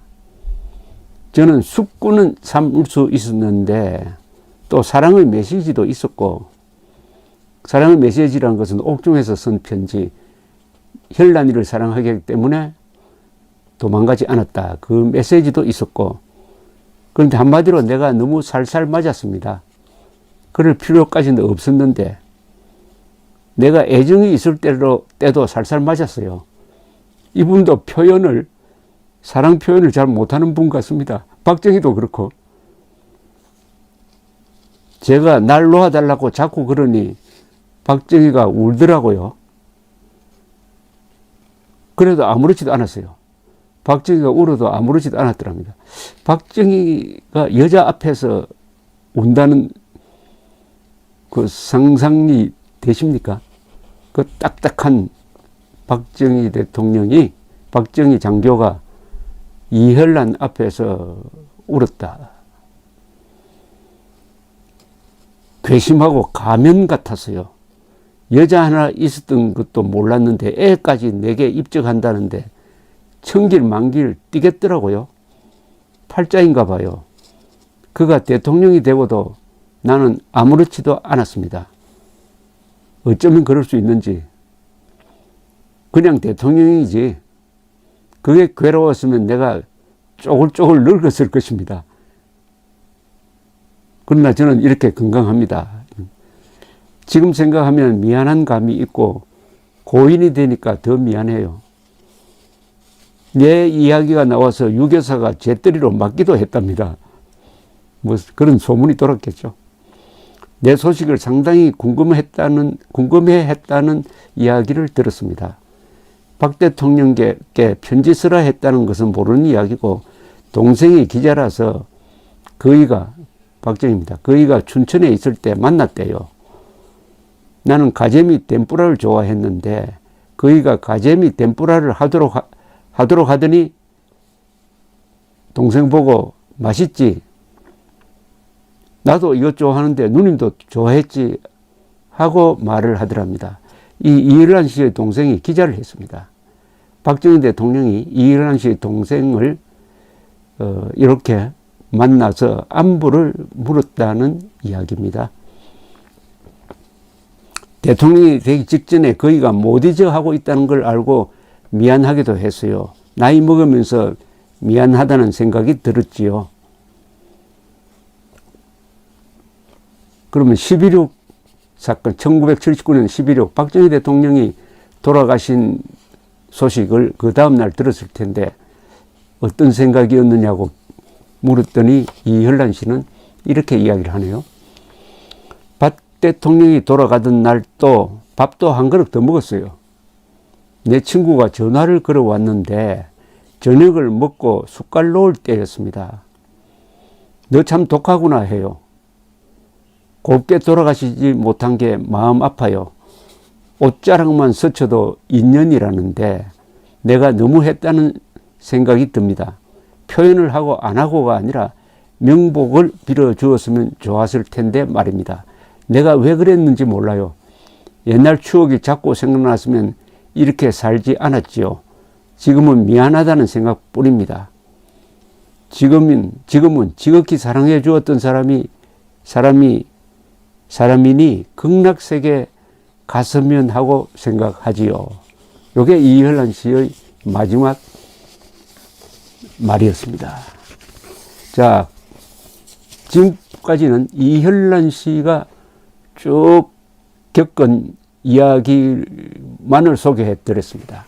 다음에는 조금 관점을 바꿔가지고 당시에 박정희, 이혈란 두 사람을 가까이에서 보았던 사람들의 말을 종합을 해가지고 두 사람 사이가 어땠는지를 한번 설명을 드려야 되겠습니다.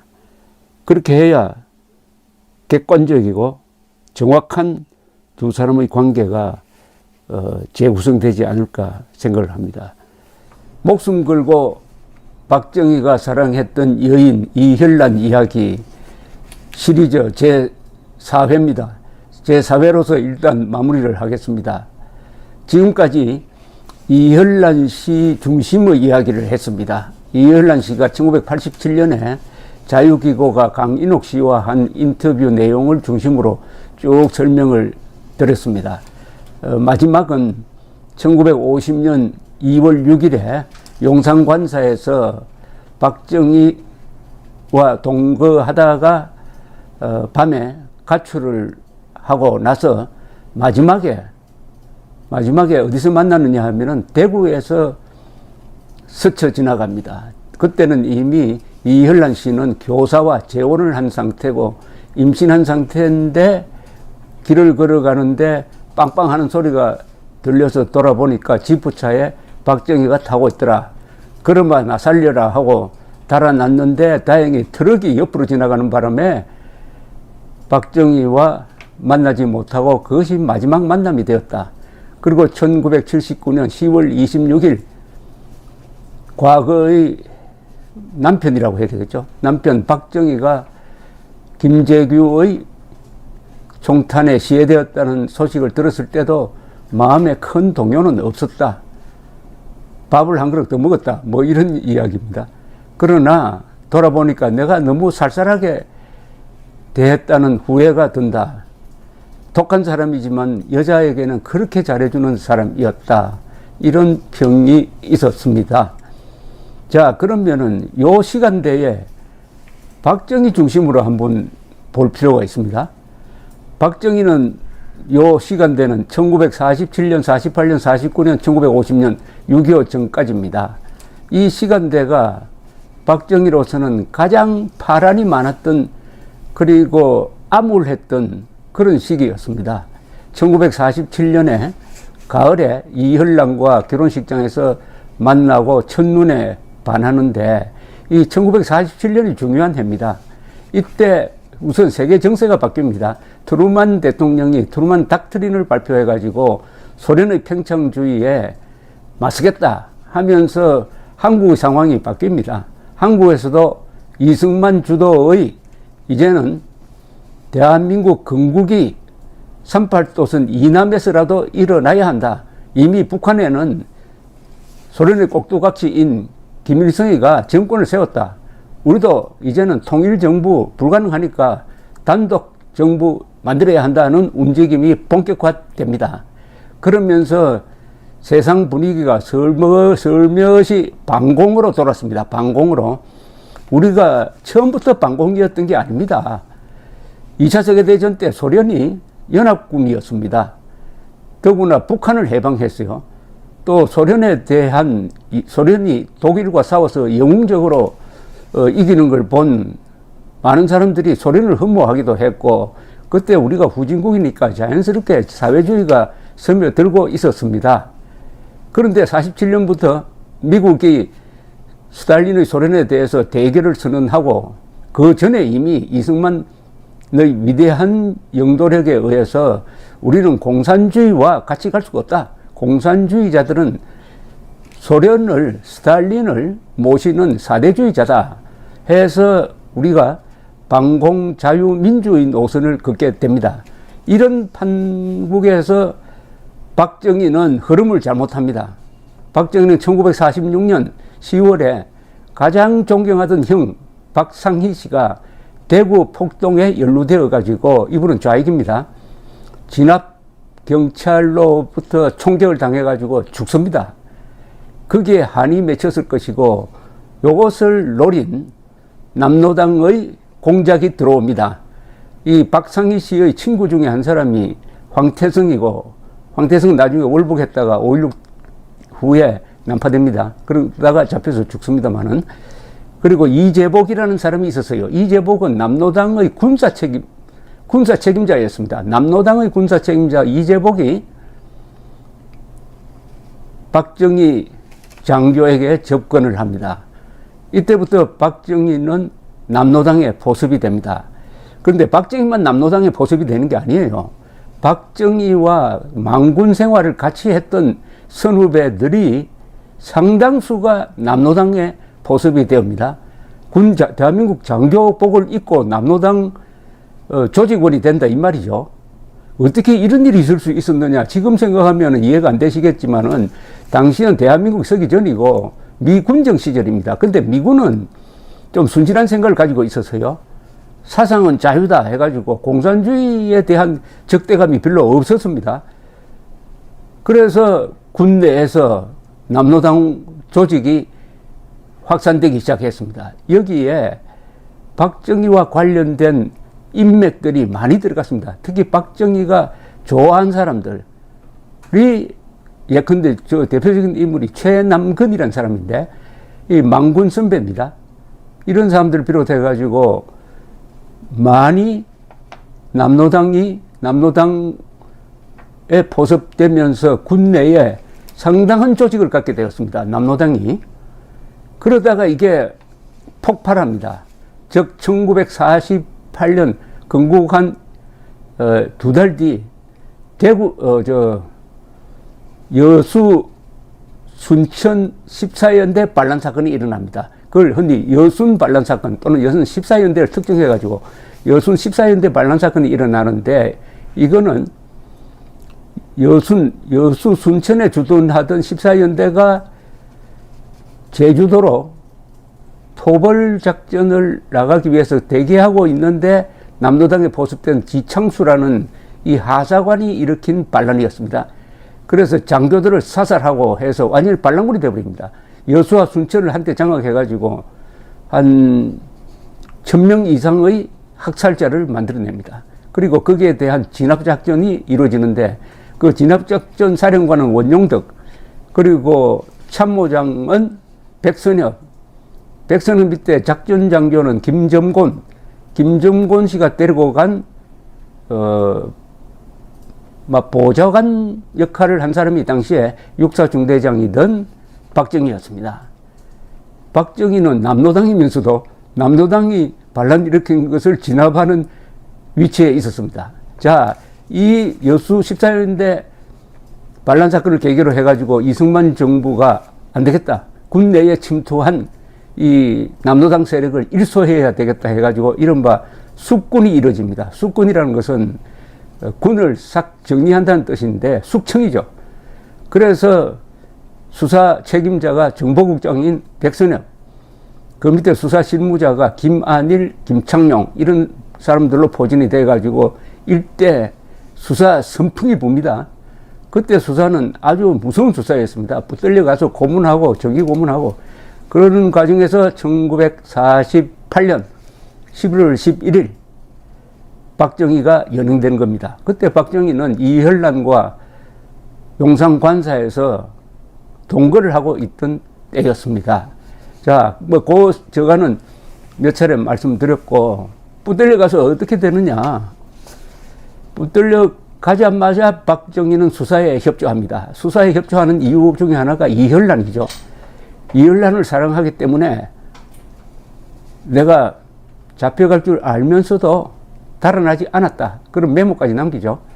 그래서 이혈란과 같이 결합하기 위해서 자백을 하는데, 그 전에 이미 박정희의 마음에 큰 변화가 일어납니다. 왜냐, 이 망군 출신들 중에 아주 특이한 몇 사람이 있었어요. 방원철, 그리고 최창윤, 박임항 이런 망군 출신들이 다 박정희의 선후배 또는 동기입니다. 이분들 중에 몇 사람이 여운형 추종자였어요. 근데 여운형의 명령을 받고 북한으로 갑니다. 북한으로 가서 김일성 밑에 가서 인민군을 만드는 데 참여를 합니다. 아주 뜻은 좋았어요. 북한에도 여운형은 북한에도 내 세력이 있어야 되겠다. 인민군 안에 내 세력이 있어야 되겠다. 이런 말하자면 포석을 한 것 같은데, 근데 이 사람들이 인민군 만드는 데 참여를 했다가 결국은 발각이 돼가지고 감옥에 갑니다. 감옥에 가서 나오자마자 다 남쪽으로 내려와요. 그래서 북한에서 공산주의자들이 얼마나 악질적이냐. 이거는 이자들은 완전히 그 습성이 공산주의자도 아니고 이거는 마적단이다. 약탈하는, 만주에서 많이 본 마적단하고 똑같은 자들이다 하는 것을 알게 됩니다. 공산주의의 실상을 알게 되죠. 서울로 탈출해서 오자마자 박정희를 찾아갑니다. 그 중에 몇 사람이 찾아가서 박정희를 보니까 딱 남로당에 포섭된 것임을 눈치채었어요. 그러니까 빨리 탈퇴하라고 권유를 합니다. 이게 박정희 마음을 흔들렸을 것이고 이혈란에 대한 애착이 결합이 되어가지고 또 무엇보다도 살고 싶은 욕망이 있지 않았겠습니까? 그래서 김창룡의 신문에 적극적으로 협조를 해가지고 조직원들을 쭉 이야기를 합니다. 박정희가 부렸다 그럴까요? 본 조직원 중에서 붙들려가서 고생한 사람들이 들어있는데 그 대표적인 사람이 나중에 공군참모총장을 지낸 박원석이라는 사람이었습니다. 박원석. 일본 육사 1기 후배인건 그렇습니다. 이렇게 해서 박정희가 수사에 협조하니까 이제 박정희를 살릴 수 있는 명분이 하나 나왔습니다. 그런데 다행히, 참으로 다행인 게 박정희를 수사했던 그 저승사자 같은 김창룡의 직속 상관인 김안일도 박정희를 잘 봤습니다. 김안일은 나중에 이분이 목사가 됐습니다만 이분이 박정희와는 또 육사 2기 동기였습니다. 수사에 협조하고 사람이 비루하지가 않고 당당하고 담담하고 한 걸 보고 감복을 받았습니다. 그래서 박정희를 살려야 되겠다는 건의를 합니다. 누구한테 하느냐? 백선엽 수사국장, 수사 담당 국장이죠. 직책은 정보국장이었습니다. 이 사람 살려야 되겠습니다 하니까 그러면은 살려야 되겠습니다. 그러니까 박정희가 만나보고 싶어 합니다 라고 이야기를 하니까 백선엽 국장이 그러면 만나지 해서 아주 운명적인 만남이 이루어집니다. 운명적인 만남이. 그 상황을 제가 한번 자세히 설명을 해드리겠습니다. 박정희와 백선엽 사이는 관계가 있습니다. 백선엽 장군은 박정희보다 나이가 3살 아래입니다. 그러나 만군은 선배예요. 만주공관학교는 선배입니다. 그런데 백선엽 장군이 여순 반란사건 토벌사령부에서 참모장으로 있을 때 거기에 박정희가 옆에 보좌하고 있었습니다. 그러나 정식으로 만나는 것은 이게 처음이었습니다. 정보국장실로 김안일이 수갑찬 박정희를 데리고 들어왔습니다. 이때의 모습을 백선엽 장군은 이렇게 기억을 합니다. 박정희의 모습은 처연했다. 생사의 기로에 선 한 연약한 인간이 생명을 애원하는 어떻게 보면 순수한 모습이었다 라고 백선엽 장군은 기억했습니다. 박정희는 이렇게 저를 도와주십시오 라고 애원조로 이야기를 했습니다. 백선엽 장군은 대령입니다. 그때는 무심코 도와드리지요라는 말이 나왔다고 합니다. 백선엽 장군은 나중에 이 말을 기억하면서 그 결정적인 말이 무심코 나왔다고 회고를 했습니다. 자연스럽게 나오더라는 거죠. 그러면서 이렇게 이야기를 합니다. 그 말이 그를 살린 겁니다. 도와주겠다고 약속해 놓고는 내가 어떻게 살리나 하고 고민을 많이 했습니다. 이분은 박정희도 대구사범 출신이고 백선엽도 아주 가난한 집안에 태어나서 평양사범을 나왔습니다. 이 사범학교 나온 분들이 인간을 대하는 태도가 다릅니다. 그래서 약속을 어떻게 지킬까 고민을 했다는 겁니다. 통수계통을 따라 재가를 받아야 했습니다. 그분이 살아난 것은 간단합니다. 저와 직접 대면했기 때문입니다. 수군 수사 책임자인 저에게 아무도 박정희를 살려달라고 부탁하지 않았습니다. 당시 무서운 수사 선풍이 불고 있어 누구도 감히 저에게 그런 말을 할 수 없을 때였습니다. 제 앞에 앉아있던 그분의 모습, 거기에 저의 마음이 움직인 겁니다. 이겁니다, 이게. 그러니까 이 순간은 백선엽 장군이 며칠 전에 돌아가셨지만 참 한국 현대사의 중요한 장면 중에 하나입니다. 사범학교 출신들끼리 만났습니다. 그리고 같은 망군 출신이었어요.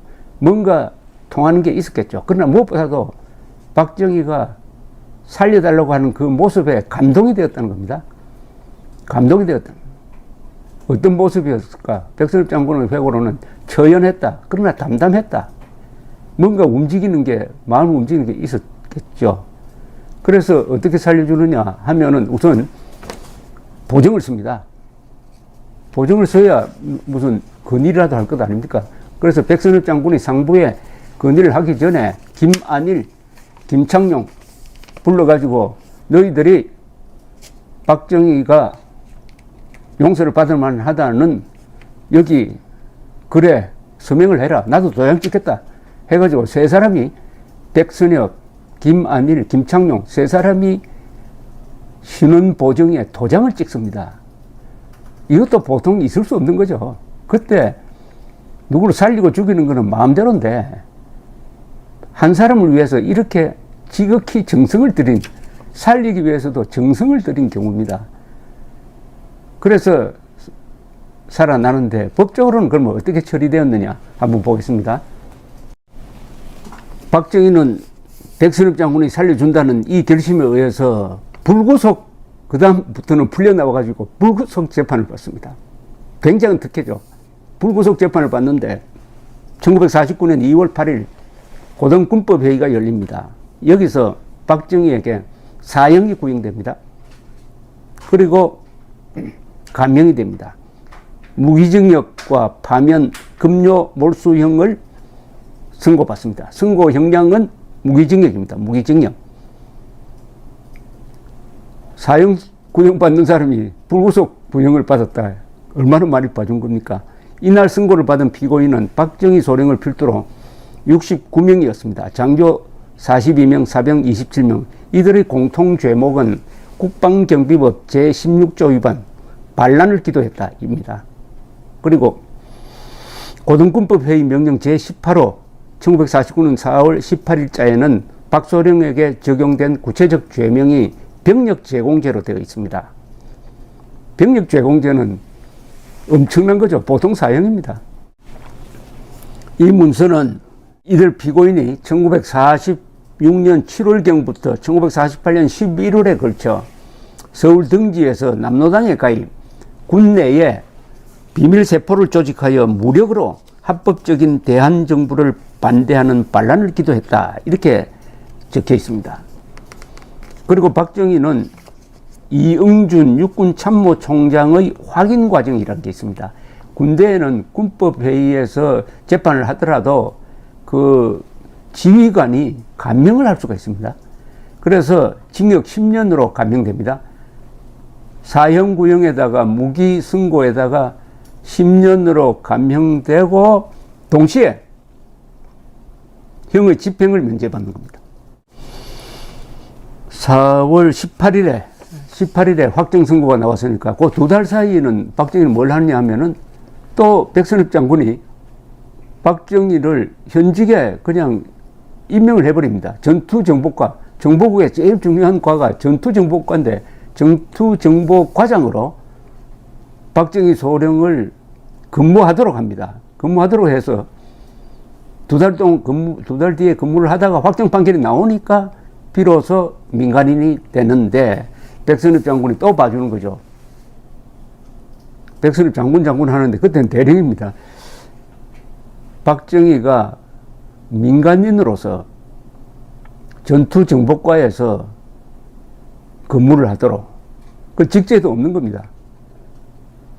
공무원도 아니에요. 문관이라 하면 공무원인데 문관도 아닙니다. 그냥 비공식 문관으로 근무를 하도록 합니다. 그러니까 1949년 4월에서 1950년 6월 28일 아니면 29일 군에 다시 복직될 때까지 박정희는 민간인이 되는 거죠. 민간인이 되는 겁니다.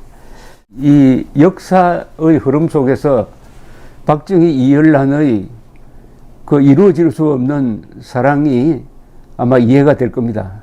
닥터 지바고라는 영화를 보면은 볼셰비키 혁명이라는 거대한 역사적 격동이 흘러가고, 거기서 닥터 지바고가 부인, 그리고 또 애인이 한 사람이 있죠. 연인 줄리 크리스티가 나오는 라라와의 사랑, 이게 겹쳐지듯이 박정희의 목숨 건 사랑도 그런 긴박한 상황에서 이루어졌으므로, 제가 이 설명을 하면은 재밌다고 하는 게 그런 드라마틱한 모습 때문에 그런 것이 아닌가, 이렇게 생각이 듭니다. 박정희와 이혈란의 이 동거 생활을 지켜보았던 사람들이 있습니다. 그분들한테 제가 들은 이야기가 많아요. 뭐 제일 가까이 지켜본 사람이 김종필이죠. 김종필 68기생, 같이 전투정보과에 근무하면서 박정희를 흠모했던 사람이죠. 그때부터.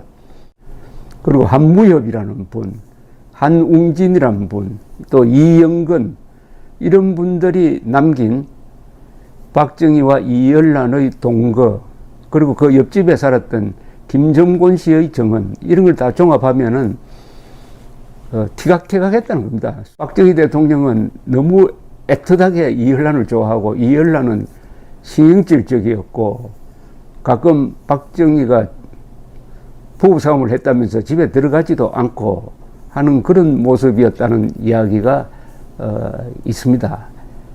그리고 박정희 집에 놀러 온 사람이 한 사람 있었습니다. 그 사람은 박정희 교사로서 문경에 있을 때 하숙을 했던 집의 하숙집 아들이었어요. 이름이 임창발이라는 분인데, 이분이 1949년 무렵에 서울로 올라와서 박정희 관사에서 하룻밤을 잤다고 합니다. 그런데 갑자기 박정희가 오더니 흔들어 깨우면서 여자가 약을 먹었다고 빨리 병원으로 데려가라고 해서 같이 병원으로 데려갔다 하는 이야기도 있습니다. 이때 박정희가 의지가 되는 사람이 한 사람 있었어요. 그 사람이 한웅진이라는 사람입니다. 한웅진 이 장군은 당시에 나중에 장군이 되고, 이 5.16 때 항상 5.16의 그 운명적인 밤에 박정희와 행동을 같이 했던 사람입니다. 한강 다리도 같이 넘었던 사람이에요. 이 한웅진 씨가 그때는 특무부대의 특무대장이었습니다. 특무부대는 나중에 보안사로 바뀌는데 아주 무시무시한 기관입니다. 그래서 한웅진 씨가 집이 어디 있었냐면, 지금 경교장, 옛날 고려병원, 지금은 삼성 강북병원이죠. 그 약간 비탈이 있습니다. 거기에 하숙집이 있었습니다. 박정희는 이 한웅진을, 나이가 상당히 아래입니다, 매우 좋아했습니다. 그리고 의지가 됐을 거라고 생각합니다. 왜냐하면 한웅진은 수사기관의 장이니까 지금 박정희는 사상적으로 계속 의심을 받고 있습니다. 사상적으로 의심을 받으니까 빨갱이라고, 점점 그때는 또 한국의 반공 분위기가 고조되고 있을 때였습니다. 그러니까 만나려고 하지 않아요. 박정희 만났다가는 또 뒤집어 쓴다. 또 박정희가 과거에 조직을 부렸던 사람이다 해가지고 박정희 옆에 갔다가는 화를 당한다. 이러니까 외롭게 돼버리고 말았습니다. 다만 648기생들이 가까이에서 박정희를 모시니까 더욱더 박정희와 648기생들이 끈적한 인간관계를 맺게 되고, 요게 5.16을 성공시키는 인맥이 되는 거죠. 5.16 주체 세력이 바로 박정희의 제자의 육사 제자 그룹이었던 육사 5기생, 그리고 김종필 중심의 8기생, 박정희 5기생, 8기생이 5.16 군사 쿠데타의 핵심 주체 세력이 됩니다. 그 인맥이 바로 이때 만들어졌습니다. 한웅진 씨의 생전 증언에 의하면은 가끔 하숙집에 놀러 온 박정희는 그렇게 처절할 수가 없었다고 했습니다. 또 그때 어머니가 돌아가셨어요. 모든 어머니가 다 소중한 존재지만 특히 박정희에게는 어머니가 소중한 존재였습니다. 설명드렸지만은 40을 넘어서 임신을 해가지고 지우려고 했는데, 요사이 같으면 간단하게 지우지만 그때 막 그런 어술이 없어가지고 간장을 들여 마시고 또는 높은 데서 뛰어내리고 디딜방아를 배 위에 놓고 넘어지기도 하는 등등 아무리 해도 지워지지가 않더라. 그래서 태어난 게 박정희였다. 그러니까 더 사랑하게 되었죠. 바로 그 어머니가 70대에 1949년 여름에 돌아가십니다. 이렇게 처절한 모습으로 찾아와서 흐느꼈다는 이야기를 많이 합니다. 한웅진 씨는 박정희가 흐느꼈다. 그리고 돌아갈 때 혼자서 걸어서 집으로 돌아가는 그 뒷모습이 아직도 잊을 수가 없다는 이야기를 했습니다. 박정희가 가장 비참했던 1949년의 이야기입니다. 이 모든 것을 깨끗하게 정리해 준 사람이 누굽니까? 바로 김일성이죠. 김일성입니다. 1950년 6.25 남침. 그때 박정희는 어디 있었느냐? 고향에 어머니 제사를 위해서 내려가 있었습니다. 박정희의 당시 일기를 한번 상기하는 일기를 소개해 드리겠습니다. 1950년 6월 25일 새벽 4시부터 북한군의 전면 남침이 있었습니다. 미리 이런 사태를 예견한 사람이 박정희, 김종필 같은 육군 정보국 사람들이었습니다. 특히 박정희를 중심으로 적정 판단서라는 보고서를 만들면서 이미 6월에 남침이 있을 것이라고, 그리고 공격 방향까지 정확하게 예측을 해가지고 상부에 보고한 적이 있었습니다만은 상부에서는 그것을 묵살해버립니다. 그런데 드디어 기다리고 있었습니다. 정보국 사람들은 남침이 있을 것이다 하고 그날 새벽에 기다리고 있었어요. 그만큼 현장에서 들려오는, 전선에서 들려오는 정보는 심상치 않았습니다. 드디어 포격이 시작됐습니다. 이때 북한 반장이 바로 김종필이었습니다. 김종필 중위였습니다. 참 결정적인 시기에 결정적인 인물이 결정적인 장소에 있었던 셈이죠. 이 경황 중에 김종필은 고향에 내려가 있는 박정희, 미래의 처삼촌이죠. 박정희에게 전보를 칩니다. 이 상황에 대해서 박정희가 1975년 6월 25일, 75년이니까 20년 전의 6.25 남침을 회고하면서 이런 일기를 남겼습니다. 1950년 6월 25일 나는 고향집에서 어머님 제사를 드리고 문상객들과 사랑방에서 담화를 하고 있었다. 12시 조금 지나서 구미읍 경찰서에서 순경한 사람이 급한 정보를 가지고 왔다. 장도영 대령이 경찰을 통해 보낸 긴급 정보였다. 금조 미명 38선 전역에서 적이 공격을 개시, 목하 전방부대는 적과 교전 중 급히 귀경이라는 내용이었다. 새벽 4시에 38선에서 전쟁이 벌어졌어도 12시까지 동네에서는 아무도 아는 사람이 없었다.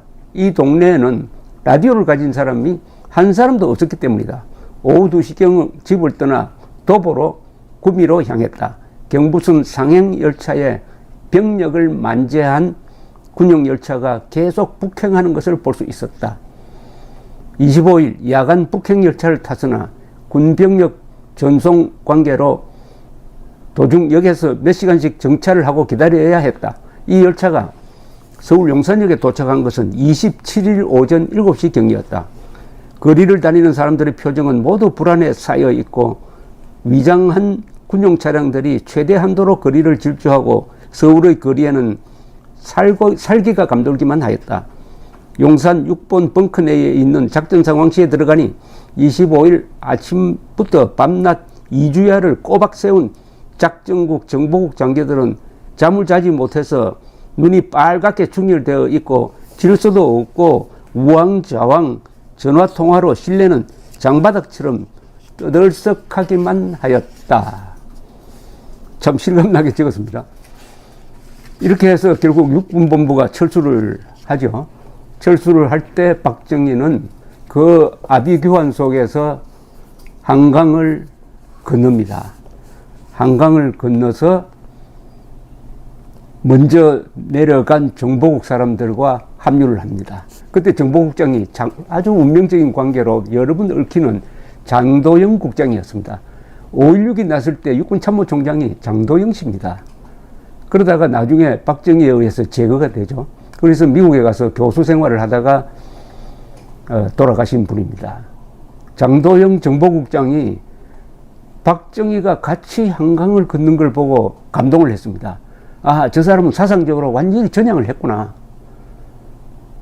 그래서 박정희를 다시 군으로 복직시켜야 되겠다 결심을 하고 참모총장, 총참모장 정일권 대령에게 찾아가서 그때 직후에 준장이 됐습니다. 정일권 준장 다 30대입니다. 지금 정일권 준장에서 가서 이야기를 합니다. 이분을 복직시켰으면 좋겠다. 이제 사상적 의심이 풀렸다. 그러니까 정일권 씨가 그렇게 하라고 합니다. 그런데 군복은 어디 찾아서 입었는데 계급장이 없어요. 김종필, 그 제주 좋은 김종필 중위가 철모를 어디에 하나 구해와가지고 거기에 색연필로 가지고 소령 마크를 그려가지고 박정희한테 줍니다. 그때 표정이 밝지도 않고 좀 계면쩍은 표정이었다고 김종필 씨는 나중에 회고한 바가 있었습니다. 이렇게 해서 박정희의 47년부터 시작된 47년, 48년, 49년, 50년, 4년에 걸친 고난의 행군이 끝나는 순간이었습니다. 다시 군복을 입었으니까요. 그게 1950년 6월 말이었습니다. 그리고 그로부터 11년 뒤 1961년 5.16 5월 15일 밤에는 박정희가 한강 남쪽에서 해병대를 이끌고 한강 다리를 건너서 서울로 들어와서 정권을 장악하게 됩니다. 그러면 누가 박정희를 살려냈습니까? 누굽니까? 김일성이죠. 김일성의 남침이 박정희를 다시 군인으로 불러들이고 그 11년 뒤에 대통령이 되도록 만들었습니다. 김일성의 남침이 없었으면 박정희는 민간인으로 그분 성격상 잘 어울리지도 않고 해서 아주 불평분자, 방골적인 사람으로 인생을 끝냈을 가능성이 다분히 있습니다. 김일성이가 모택동 스탈린의 도움을 받아가지고 민족 반역의 남침 전쟁을 일으킨 덕분이지 때문인지 이 말이 좀 조심스러운데 대한민국이 살았습니다. 그때 김일성이가 그런 식으로 노골적인 남침을 하지 않고 월남식으로 게릴라전으로 슬금슬금 적화 공작을 진행했다면 1950년대 말에는 월남식으로 적화됐을 가능성이 많습니다. 살린 사람은 박정희만 살린 게 아닙니다. 이승만도 살렸습니다. 이승만 대통령도 그때 코로나로 몰려 있었습니다. 이승만 대통령은 알았습니다.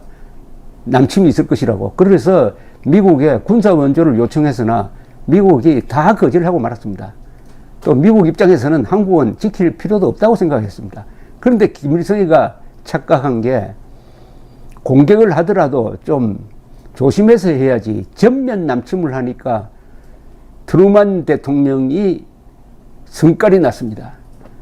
딘 애치슨 국무장관으로부터 보고를 받고 그 산오브 비치, 그 개자식들을 반드시 막아야 한다라고 화를 내면서 전화를 끊었습니다. 여기서 한국의 운명이 달라지죠. 미국이 파병을 결정하고 유엔군이 편성이 됩니다. 이렇게 해서 김일성은 자기 무덤을 판 거죠. 김일성의 남침이 이승만을 살리고 한미동맹을 만들게 하고 박정희를 대통령으로 만들어서 결국 김일성과 박정희의 대결에서 박정희가 경제적으로는 이겼습니다. 그러나 김일성의 이념 공세에 넘어가서 오늘날 2020년 7월 27일 휴전 67주년을 맞는 오늘은 대한민국의 지도층 안으로 김일성의 이념 공세에 넘어간 사람들이 많이 포진해가지고 앞으로 남북한 대결에서 대한민국이 이길 것이냐 하는 확신이 흔들리고 있는 상황입니다. 대충 박정희가 목숨 걸고 사랑한 이혈란 이야기는 여기서 정리를 하겠습니다. 이렇게 하다가 보니까 유경수 여사도 좀 다뤄야 하지 않을까 하는 생각이 듭니다. 새 여인, 박정희의 새 여인이죠.